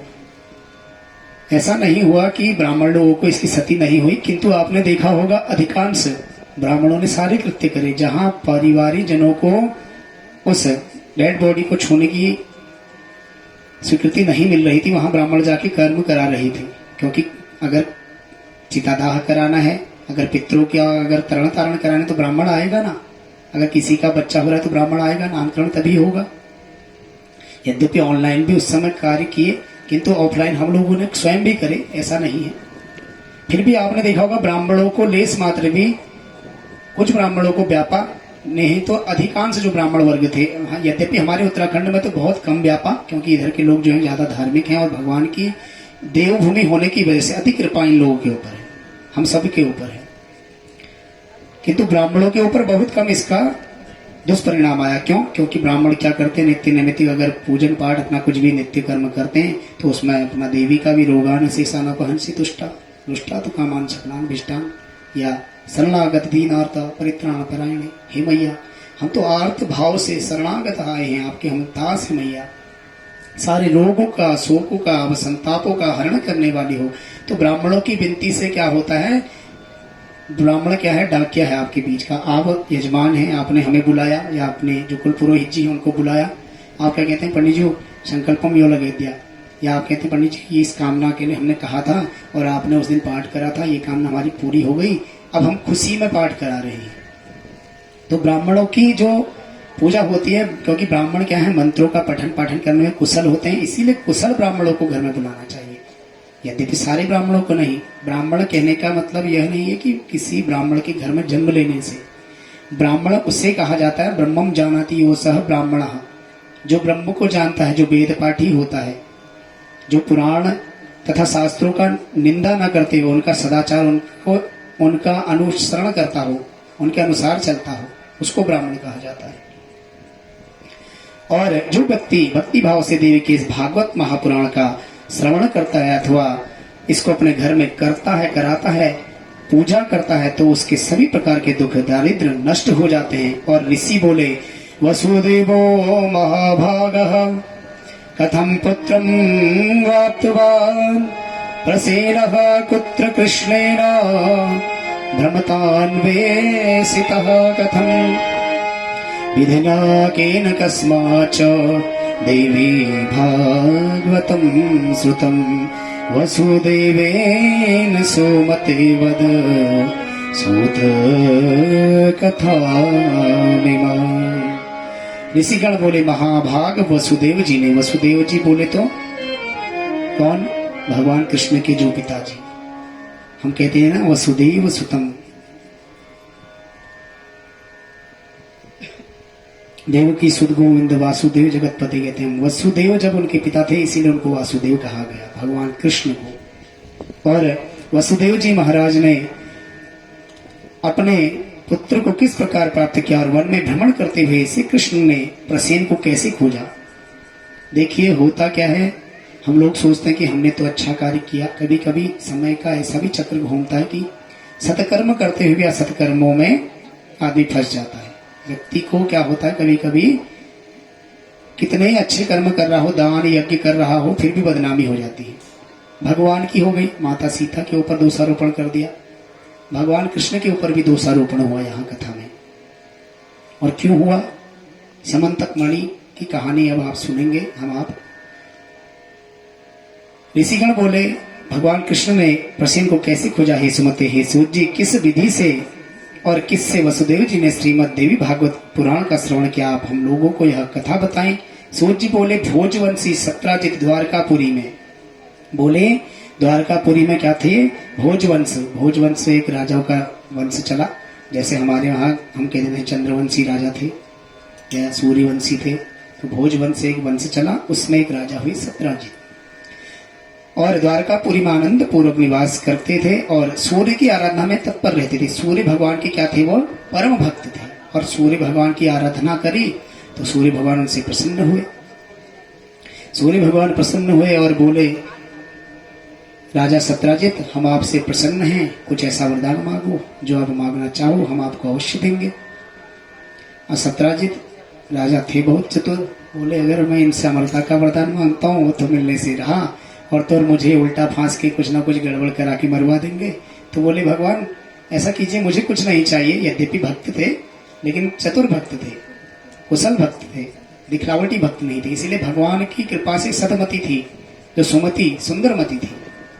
और भगवान से बोले कि भगवान मैं तो आपसे कुछ नहीं चाहता हूँ, बस आपके दर्शन कर ले पर्याप्त, मैं धन्य हो गया। मेरी जो मनोकामना थी वो आपके दर्शन मात्र थी। सूर्य भगवान बोले नहीं, आप मेरे परम भक्त हो, मैं आप पर अति प्रसन्न हूँ। मैं आप पे प्रसन्न नहीं, अति प्रसन्न हूँ, आपको वरदान तो मांगना पड़ेगा। तो जो सत्राजित नामक राजा थे वह क्या बोले, भगवान जैसी आपकी इच्छा, यथेच्छसि तथा कुरु, जैसी आपकी इच्छा है, जैसा आप देना चाहो वैसा दे दो, क्योंकि आप तो सर्वज्ञ हैं। मैं तो यद्यपि कुछ नहीं चाहता हूँ, किंतु आप जानते कि मेरे लिए क्या भला होगा, तो आप दे दीजिए। अगर आप कही रहे तो आप अच्छा ही देंगे। तो भगवान जो सूर्य है उन्होंने क्या करा, एक कोई अपने गले से माला निकाली रत्न की, तो उसमें क्या थी, एक मणि लगी हुई थी जो सूर्य भगवान के समान तेजोमयी थी, चमकने वाली स्यमंतक मणि। उस जो रत्नों का वह मतलब माल थी वह अपने भक्त सत्राजित को देके सूर्य भगवान अंतर ध्यान हो गए। उसके पश्चात ब्राह्मणों को बुलाकर सत्राजित ने स्वस्ति वाचन कराया और भली भांति पूजन करके उस मणि को अपने घर में स्थापित किया और नित्य प्रति उस मणि की पूजा भी करने लगा सुबह शाम। और देखिए आप लोग थोड़ा सा बोर भी हो गए होंगे, एक भजन में अगर हम चलें तो आनंद आएगा और ताली बजाने से थोड़ा बहुत जो हमारी निद्रा देवी है वह भी दूर होगी। तो जैसे भगवान सूर्य का वंदन यह सत्राजित नाम के राजा करते थे और अपनी जो वाणी होती है उसको हमने मधुर रखना चाहिए, इसलिए माँ शारदा का आज हम भजन करेंगे। तो वाणी को परम पवित्र बनाने के लिए सर्वप्रथम माता शारदा का भजन हम गाएं। बोले शारदा मैया की जय हो, बोले सरस्वती मैया की जय हो। तेरे गुण में गाऊं तुझे मेरी जाऊं, तेरे गुण में गाऊं तुझे मेरी जाऊं। मुझे तार देना सर देना ओ सर देना, सर देना ओ सर देना, सर देना ओ सर देना।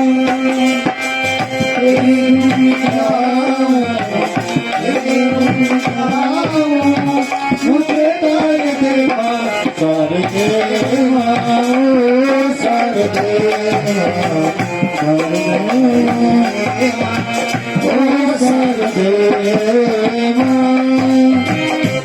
मैं करता हूँ तेरी आराधना, मैं करता हूँ तेरी आराधना, मैं करता हूँ तेरी आराधना, मैं करता हूँ तेरी आराधना। पूरी कभी तो होगी मेरी सर्व साधना, पूरी कभी तो होगी मेरी सर्व साधना, पूरी कभी तो होगी मेरी सर्व साधना, पूरी कभी तो होगी मेरी सर्व साधना। और कैसे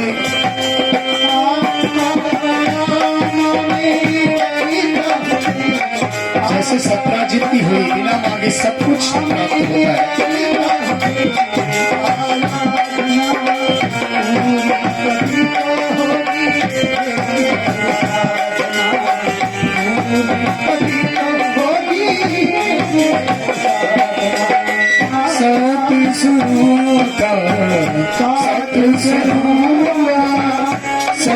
सतसुर का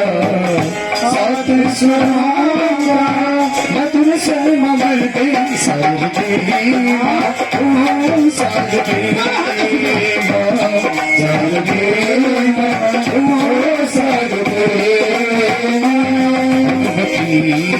शारदे मां सरस्वती शारदे मां भगवती शारदे मां सरस्वती शारदे मां भगवती शारदे मां सरस्वती शारदे मां भगवती शारदे मां सरस्वती शारदे मां शारदे मां ओ शारदे मां शारदे मां ओ शारदे मां जय हो।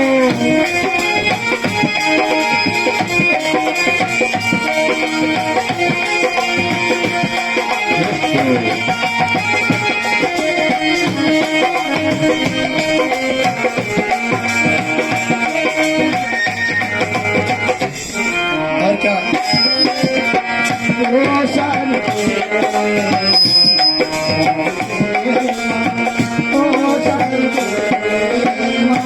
झूमे लगता है भक्ता तेरे चरणों को झूमे लगता है भक्ता तेरे चरणों को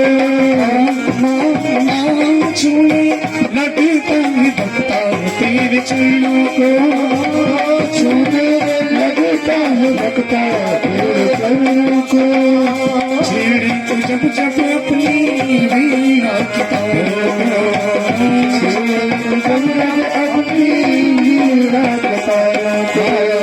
छेड़े तो जब जब अपनी वीणा छेड़े तो जब जब अपनी वीणा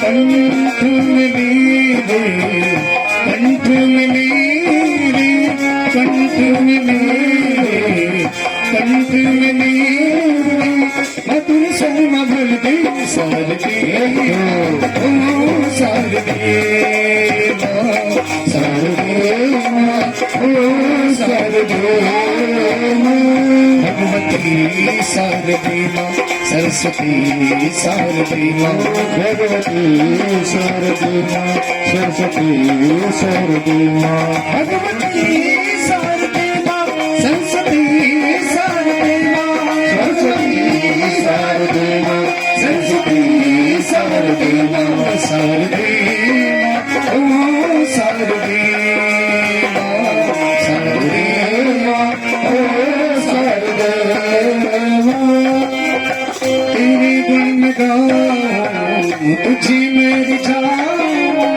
तेरे गुण में गाऊं तुझे मेरी जाऊं मुझे तार देना शारदे मां ओ शारदे मां शारदे मां ओ शारदे मां शारदे मां ओ शारदे मां शारदे मां ओ शारदे मां बोले शारदा सरस्वती मैया की जय हो बोले पराम्बा भगवती संसारी देवी मैया जय हो। तदनंतर एक दिन सत्राजित के भाई प्रसेन ने उस मणि को देखिए, सत्राजित तो क्या करते थे, उस मणि को मंदिर में रख के नित्य प्रति पूजन करते थे और धारण भी करते थे। किंतु जो सत्राजित के भाई थे प्रसेन, उनका नाम है प्रसेनजित, तो उन्होंने क्या कहा कि हे भ्राता, यह मणि बड़ी दिव्य और सुंदर लग रही है। देखो, जब दो भ्राताओं में राम और भरत जैसा प्रेम होता है ना, तो राजगद्दी भी त्याग देते हैं। और अगर दो भाइयों में बैर हो जाए, यद्यपि भगवान की लीला है, कोई निंदा नहीं, किंतु एक जो शास्त्रों का, जो एक पुराणों का मत है, जो कथानक है, वो तो हमें इस गद्दी से भी कहना ही पड़ता है। क्योंकि भगवान कहते हैं गुणों का ही अगर हम वाचन करेंगे, और वैसे भी हम तो क्या है, हम भगवान तो कोई है नहीं कि गुणों का ही वाचन कर पाए। हमारी वाणी इतनी सुगम, इतनी सक्षम, इतनी बाध्य है नहीं कि हम हमेशा भगवान का कीर्तन कर सकें, भगवजन या जन। वैसे भी यह पुराणों का मत है, इसमें तो किसी की निंदा का भी कोई सवाल नहीं होता है। जैसे रावण और विभीषण, तो वहां क्या होता है, राजपाट तो छोड़िए, दूसरे की भार्या को भी हर लिया जाता है, और भी अपना तो छोड़ो, किसी को दान करना, दूसरे का भी हरण करने की जिज्ञासा उत्पन्न होती है मन में। तो यहाँ पे जो प्रसेनजित हैं, उन्होंने सत्राजित से कहा, हे भाई, इस मणि को गले में धारण करके सिंधु देशी घोड़े पर सवार होकर आखेट के लिए वन की ओर प्रस्थान करना चाहता हूँ। तो उस भाई ने जब ऐसा सत्राजित से कहा, प्रसेनजित ने, तो सत्राजित ने क्या कहा, हे भाई तुम इस मणि को धारण कर सकते हो, आज्ञा दी जब पूछा। और वह जो प्रसेनजित था वह उस मणि को धारण करके वन क्षेत्र में गया खेत के लिए। पहले से शिकार का बहुत प्रचलन था उस युग में भी, और हमारे यहाँ भी शिकार खेलने जाया करते थे जो राजा महाराजा। और जो हमारे आज के कुछ समय पूर्व ही यह प्रथा बंद हुई है, अभी भी कुछ लुक छिप के यह चीज चलती है, किंतु अब प्रायः यह खुली एक मतलब प्रथा के रूप में नहीं चला सकते, जिसको हम ये कह सकते हैं कि एक इनलीगल तरीके से होता है। पहले लीगल था यह भी। और इसके पश्चात महाबली ऋक्षराज जांबवान ने मणि धारण करने वाले उस सिंह को अपने, और जब प्रसेनजित उस मणि को लेकर गए तो प्रसेनजित जिस वन में गए वहां एक सिंह था। उस सिंह ने देखा दूर से कि यह चमचमाता हुआ कुछ आ रहा है। उसने क्या समझा कि यह खाने योग्य बहुत ही सुंदर और मेरा पेट भर सके ऐसी चीज है, क्योंकि यह क्या है, बहुत दिव्य है, चमकने वाली है। उस सिंह ने क्या करा, प्रसेनजित से वह मणि छीनी और उसका वध कर दिया। और उस मणि को छीन के सिंह ने अपने मुख में पकड़ा और दूर जाके देखा, बोला कि यह मणि तो मेरे किसी कार्य की है नहीं। तो टटोलने लगा, कुछ मिला नहीं। हुआ क्या, उतने में ही ऋक्षराज आए उस वन में। ऋक्षराज का अर्थ होता है भालू से आप समझ सकते हैं, जांबवान जी जिनको कहा जाता है, जो भगवान राम जी के सेनानी भी थे, जिनको जामवंत जी करके हम जानते हैं, उनका नाम ऋक्षराज। ऋक्षराज ने जांबवान मणि ऋक्षराज जांबवान जी ने मणि धारण करने वाले उस सिंह को अपनी गुफा के द्वार पर देखा और उसे मारकर स्वयं वह मणि छीन ली। देखिए, पहले जो सत्यजित था, प्रसेनजित था, सत्राजित का भाई, प्रसेनजित ने उस मणि को धारण करा और वन में आखेट करने गया। दूर से सिंह ने देखा कि यह चमचमाता जो पदार्थ है यह मेरे खाने योग्य है। प्रसेनजित का वध करके सिंह ने वह मणि छीनी। अब सिंह क्या है, जो ऋक्षराज जांबवान जी की गुफा थी उसके बाहर जाके बैठा हुआ था, देख रहा था उस मणि को। उतने में ही जांबवान जी आए, उन्होंने देखा कि यह किस प्रकार की मणि है, क्योंकि जो जाम्बवती जिसका नाम था जांबवान जी की जो पुत्री थी, उसने क्या कहा जांबवान जी से, मुझे खेलने हेतु कोई खिलौना चाहिए, क्रीड़ा करनी है। इस हेतु अपनी गुफा से जब जांबवान जी बाहर आए तो उन्होंने देखा कि बाहर एक सिंह उस मणि से खेल रहा है। उन्होंने क्या करा, उस सिंह पर प्रहार करके उसका भी वध करके उस मणि को गुफा में ले गए और अपनी पुत्री के हाथ में, जाम्बवती के हाथ में उस मणि को सौंप दिया। इसके पश्चात महाबली ऋक्षराज वह मणि खेलने के लिए अपनी पुत्री को देकर कुछ काल बीतने पर ही प्रसेन के वापस न लौटने पर सत्राजित को अत्यंत दुखी हुआ देखकर सोचने लगे कि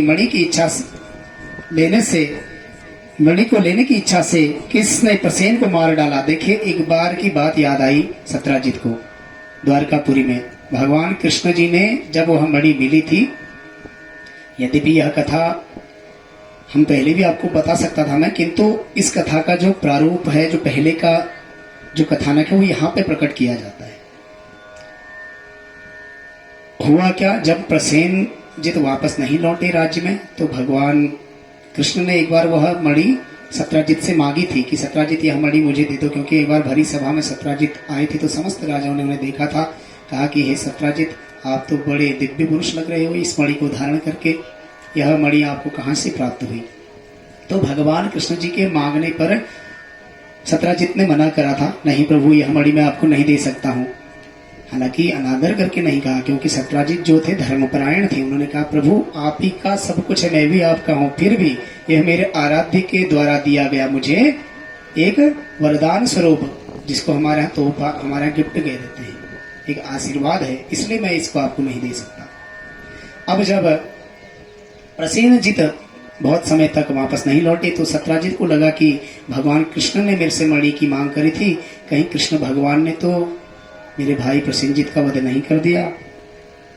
ऐसा मन में देखिए को विचार, कहते हैं ना, जाको प्रभु दारुण दुख देई ताकि मति पहले हर ले।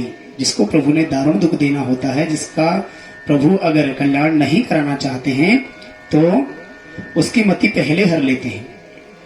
और अत्यंत दुखी होकर श्री कृष्ण जी ने अपने विषय में अपयस की यह बात सुनी तो कृष्ण भगवान को भी बुरा लगा। देखिए, जब हमारे बारे में अगर कोई निंदनीय कोई वार्तालाप करेगा, कहेगा कि उसने ऐसा करा, अगर हमने वह कार्य नहीं करा तो स्वाभाविक सी बात है कि हमें बुरा लगेगा, यद्यपि हम उससे कहीं ना कहीं वो बात अलग है। तो कृष्ण भगवान क्या है, स्वयं हरि है। यद्यपि उन्होंने तो लीला रचानी, माँ भगवती का साथ देना इस लीला में, चाहते तो अपने योग माया से उसी समय पता कर सकते थे किस कहां पर वो सत्राजित के भाई प्रसेनजित हैं और क्या हुआ, वो वापस क्यों नहीं लौटे। किंतु उन्होंने क्या करना था, मैया की जो है लीला चल रही थी, जो क्रीड़ा चल रही थी, उस क्रीड़ा में सहभागिता, उनका संगी साथी बन के इस लीला को प्रारूप देना था, आगे बढ़ाना था। इसलिए उन्होंने क्या करा, स्वयं वन में जाकर उस मणि के और प्रसेनजित के विषय में जानने की जिज्ञासा करी। और भगवान कृष्ण जी अपने सेनानियों के साथ वन में गए और वन में जाके देखा। कुछ दूर गए तो उन्होंने देखा प्रसेनजित वहां पे गिरे पड़े हैं। प्रसेनजित को देखा तो प्रसेनजित जो थे वो तो मृत्यु को प्राप्त हो चुके थे। और उनके कुछ दूर देखा तो उन्होंने देखा कि वहां पे क्या है, उस व्याघ्र के, उस सिंह के जो हैं पैरों के निशान बने हुए हैं। जैसे हमारे यहाँ भी कहते हैं, अब हमारा तो क्या है कि शेर आजकल तो खैर जानवर घरों में आ जा रहे हैं, नहीं तो जो पहले से लोग होते थे कहीं जंगल में अगर जाते थे, बच्चे जैसे आगे आगे दौड़ते थे ना, तो कई लोग जैसे डराते थे। उसने कहा वहां पे इस प्रकार का वो रहता है, जैसे हमारे भूत इस प्रकार की बातें कर देते हैं, कुछ ये डराते थे। उन्होंने कहा वहां पे ऐसा सिंह रहता है, ये देखो शेर के छाप है, खोज जिसको हमारे यहाँ कह देते हैं। तो वह खोज, वह छाप भगवान कृष्ण ने देखी और उन सिंह के जो पैर की छाप पड़ी थी उनके सहारे भगवान कृष्ण आगे बढ़े। कुछ आगे जाके उन्होंने देखा कि सिंह भी मरा पड़ा है। और जब सिंह को भी मरा देखा तो बोले सिंह भी मरा पड़ा है। जब सिंह के अगल बगल थोड़ा इधर उधर देखा घूम के, तो उधर देखा क्या कि रिक्सराज किसी भालू के पैरों की छाप बने हुए हैं। और अब भालू के पैर के जब छाप भगवान ने देखे तो भगवान जब आगे बढ़े तो जो रिक्सराज जाम्बवान जी की गुफा थी उसके अंदर प्रवेश, उसके मुख्य द्वार पे जब गए तो भगवान ने कहा अपने जो सेनानी थे उनसे, इसके पश्चात एक गुफा द्वार पर मरे हुए सिंह को देखकर भगवान कृष्ण ने करुणा युक्त वाणी में नागरिकों से कहा, बोले मणि का हरण करने वाले को खोजने के लिए मैं इस गुफा के भीतर प्रवेश करता हूं और जब तक मैं वापस ना आऊं तुम लोग यहीं पर रहना। बोले जब तक मैं वापस नहीं आता हूं तब तक तुम यहीं पर रहना। और 27 दिनों का, वैसे तो 7 दिनों के लिए कहा था कि 7 दिन के पश्चात अगर मैं नहीं आया तो आप चले जाना, जो नगरवासी हैं, कि मैं 7 दिन के अंदर आ ही जाऊंगा। जैसे हमारे वहां भी क्या होता है, हमारा आज सुबह हम मंदिर में गए थे तो हमने देखा कि वहां पे एक शहीद स्मारक लगी हुई है। हमारे जो वीर सपूत हैं, जो महाबली, जिनको हम दर्जा दे सकते हैं, देना चाहिए और सम्मान करना चाहिए, क्योंकि बहुत बड़ा हृदय होता है उस माता का जो अपने 9 महीने कोख में पाले हुए बच्चे को और 17 से 18 साल उसको अपने आंखों के सामने पढ़ा लिखा के खिला पिला के बड़ा करके बॉर्डर पे छाती में गोली खाने के लिए तक भेज दिया करती है। तो बहुत बड़ा हृदय होता है ऐसी माता का, बहुत बलशाली और बहुत पराक्रमी, क्योंकि शौर्य और पराक्रम की ही हमारी यह भूमि है। तो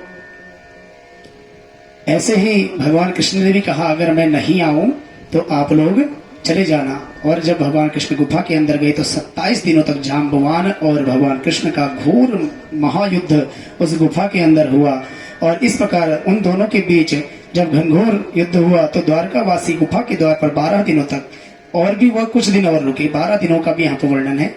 कथाओं का थोड़ा ये होता है कि कुछ 7 कुछ 12 दिनों का तो रुके। और उसके बाद जब भगवान कृष्ण के आगमन की प्रतीक्षा करते हुए वह भयभीत होने लगे। बोले कि कृष्ण भगवान ने तो हमको इतनी ही अवधि दी थी और अब वो शायद आते हैं या नहीं आते हैं, कहाँ गए। तो भयभीत होने लगे, क्योंकि होता क्या है, जैसे किसी गुफा को या किसी अनजान जगह में हम चले जाते हैं। मान लीजिए हम ऐसी जगह चले गए जहां हम आज तक गए नहीं है, तो वहां हमारा भी मन क्या होता है, विचलित होता है, भयभीत होता है कि यहाँ पे किस प्रकार का माहौल होगा, कैसे लोग होंगे।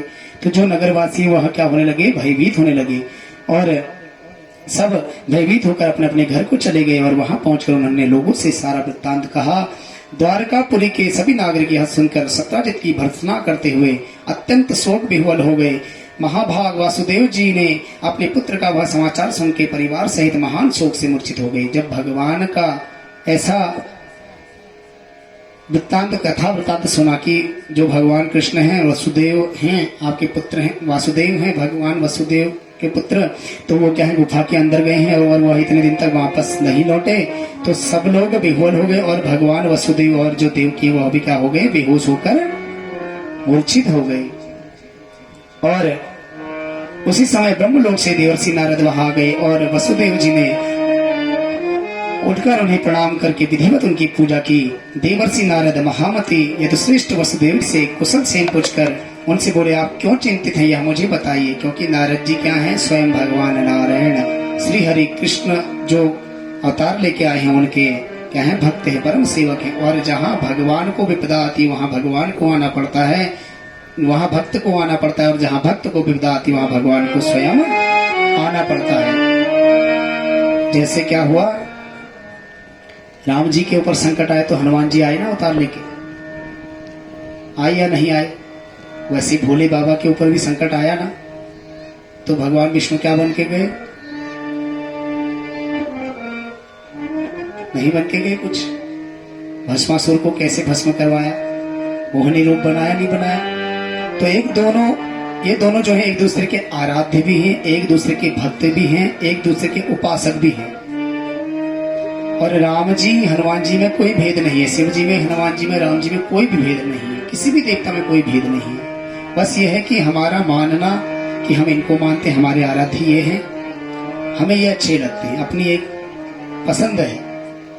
यद्यपि भगवान तो सब एक ही है, सचराचर शक्ति जो आदि स्वरूपा, जो जगत जननी है, जो ब्रह्म है, वह तो क्या है कि जैसे हमने आज हम माता की कथा सुन रहे थे, यहाँ पे हमने जाना कि माता ही सर्वोपरि है। अभी गत दिवस पूर्व आपने सुना था तो भगवान शिव को ही सर्वोपरि बताया। पुराणों का कल्पांतर भेद होने की वजह से सर्वोपरि मत दिया जाता है। यद्यपि सब शक्ति एक ही है, बस रूप उन्होंने अनेक लिए, इसलिए उनको महत्व दिया जाता है उस कल्प में। भगवान जो ब्रह्म है वह क्या है, एक ही है, नाना प्रकार के उन्होंने अवतार लिए हैं। जैसे मानस में तुलसीदास जी कहते हैं नाना प्रकार के अवतार भगवान रामचंद्र जी ने लिए। और ये भी कहते हैं कि जे मृग राम बाण के मारे, जो भगवान रामचंद्र जी ने जो मृग मारे अपने बाण से, वो भी क्या हुए, उनके नाना प्रकार के जो अवतार थे उन्हीं के समान अनेक तरह के जो पापी थे, जो किसी रूप में जीव बने थे, उनका भी क्या हुआ, तारण हुआ। भगवान मारने के लिए नहीं, तारने के लिए इस धरती में आए। और वासुदेव जी बोले, मेरे अतिशय प्रिय पुत्र श्री कृष्ण प्रसेन को खोजने के लिए द्वारका के नागरिकों के साथ वन क्षेत्र में गए हुए थे। और अब यह नागरिक तो वापस आ गए हैं, किंतु हमारे जो पुत्र हैं वह कृष्ण अभी तक वापस नहीं आए हैं, इसलिए हम विह्वल हैं और चिंतित हैं। नारद जी बोले, हे यदुश्रेष्ठ, यदुवंशी थे भगवान कृष्ण, तो इसलिए यदुश्रेष्ठ भगवान वासुदेव जी को यहाँ पे संबोधित करा नारद जी ने। आप पुत्र की प्राप्ति के लिए जगदम्बा की आराधना कीजिए, अवश्य ही आपके पुत्र। बिल्कुल देखिए, हम कभी किसी को विश्वास अगर दिलाते हैं ना, मान लीजिए कोई अति दुखी हो जाता है, जैसे कोई कहता है कि अब मैं मर ही जाता हूँ, बचने की कोई उम्मीद नहीं रही। और कई जगह तो आजकल हो ये चुका है कि माता पिता पुत्रों से, संतानों से ही अत्यधिक अप्रिय, मतलब बिल्कुल उनको निंदित कर देते हैं पुत्र पुत्री भी आजकल, जमीन जायदाद के लोभ के लिए, भूमि मकान आदि धन आदि के लिए, कि तुमने हमारे लिए करा ही क्या। यद्यपि हम सांसारिक लोग हैं, हम इसको गलत समझते हैं, किंतु यह बहुत अच्छी चीज है अगर हम इसको आध्यात्मिक की दृष्टि से देखें। जब तक हमारे साथ ऐसा नहीं होता है, तब तक हम क्या सोचते हैं, पुत्र मोह में, पुत्री मोह में, कि मेरा बेटा, मेरी बेटी, मेरी पत्नी, मेरी माँ, इसके लिए जोड़ूं। जब हमारे साथ ये कृत्य अगर हो जाता है, भगवान की परम कृपा, इसको जानना चाहिए। विद्वानों का मत है, शास्त्र कहते हैं कि जब ऐसी किसी के साथ अगर घटना घटित हो जाए तो जानना चाहिए कि भगवान अब कृपा कर रहे हैं, अब हमें भगवान की पूजा या भगवान के चरणों का अनुराग प्राप्त होगा, अब हम भगवान की तरफ कदम बढ़ाएंगे। और वसुदेव जी बोले, हे भगवान, वे देवी कौन है, वे महेश्वरी किस प्रकार के प्रभाव वाली हैं, तथा उनकी आराधना किस प्रकार की जाती है, हे देवर्षि, कृपा करके यह हमें बताएं। बोले कि मैं उनकी पूजा किस प्रकार से करूं और उनकी पूजा करने से क्या होगा, कितने दिन की उनकी पूजा होगी, कैसी विधि है। जैसे सत्यनारायण भगवान की कथा में या किसी भी देवता की कथा में आपने सुना होगा। क्योंकि होता क्या है, आप लोग जब आपके घर में ब्राह्मण आते हैं या कोई संत महात्मा आते हैं तो पूछते हैं ना कि भगवान महाराज आप बताइए गुरुजी कि इसकी विधि क्या है, और ये व्रत और हमारी कुंडली है, इस कुंडली को देखिए। जैसे नारद जी ने उधर भी बताया उमा माता का विवाह, सती रूप में भी बताया कि सती का विवाह भगवान शंकर से होगा। इस प्रकार जो कृष्ण भगवान के ऊपर आज यह घोर संकट आया है, यद्यपि संकट भगवान के ऊपर कभी आता नहीं है, क्योंकि जो परम श्रोता, देखिए यहाँ पे भी कथा जो हो रही है, परम श्रोता हनुमान जी महाराज देखिए झंडी में भी, और आपके सामने तो इधर बैनर भी लगा हुआ है। क्योंकि जो संकट मोचन है, जो संकट को हरने वाले हैं, वो अगर जहां विराजमान है तो वहां संकट आने की तो संभावना भी नहीं हो सकती।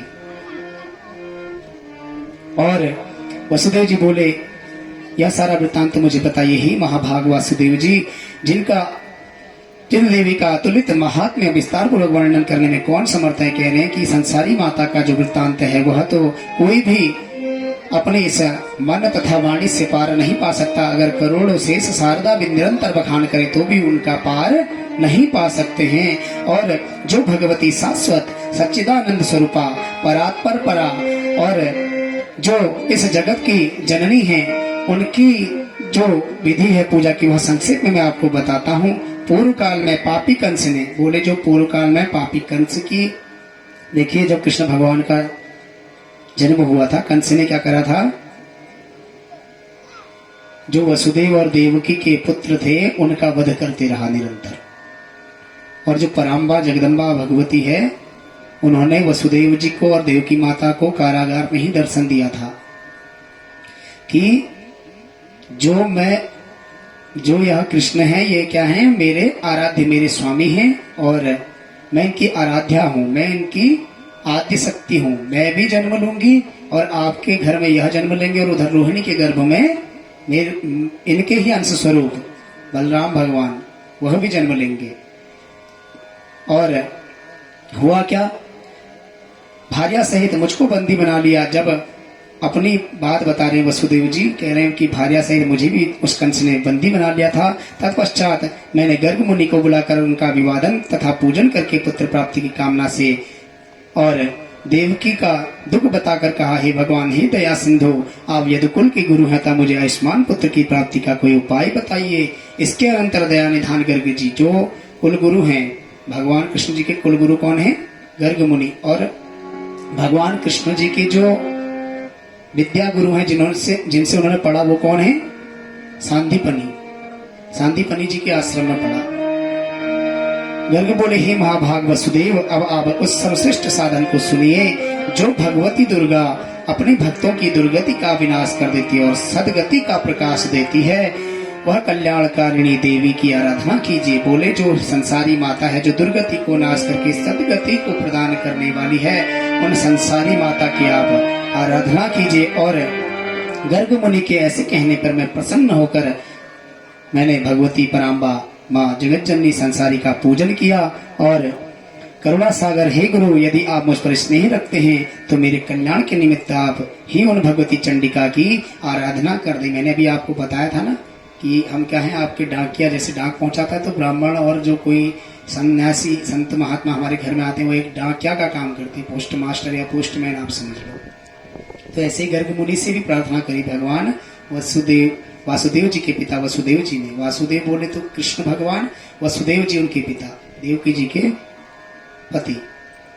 मेरे इस प्रकार कहने पर वे मुनिश्रेष्ठ प्रसन्न होकर बोले, हे वसुदेव, आपकी प्रीति के कारण मैं आपका कल्याण करूंगा। मेरे प्रीति पूर्वक प्रार्थना किए जाने के उपरांत गर्ग मुनि देवी दुर्गा की आराधना की। गर्ग मुनि ने क्या करा, देवी मैया की आराधना करी और उनके ऊपर अति कृपा होने से, देखो होता क्या, संत क्या करते हैं, परम हितैषी होते हैं। संत हृदय नवनीत समाना, मानसकार कहते हैं, जो संतों का हृदय होता है वह क्या होता है, मक्खन की तरह होता है।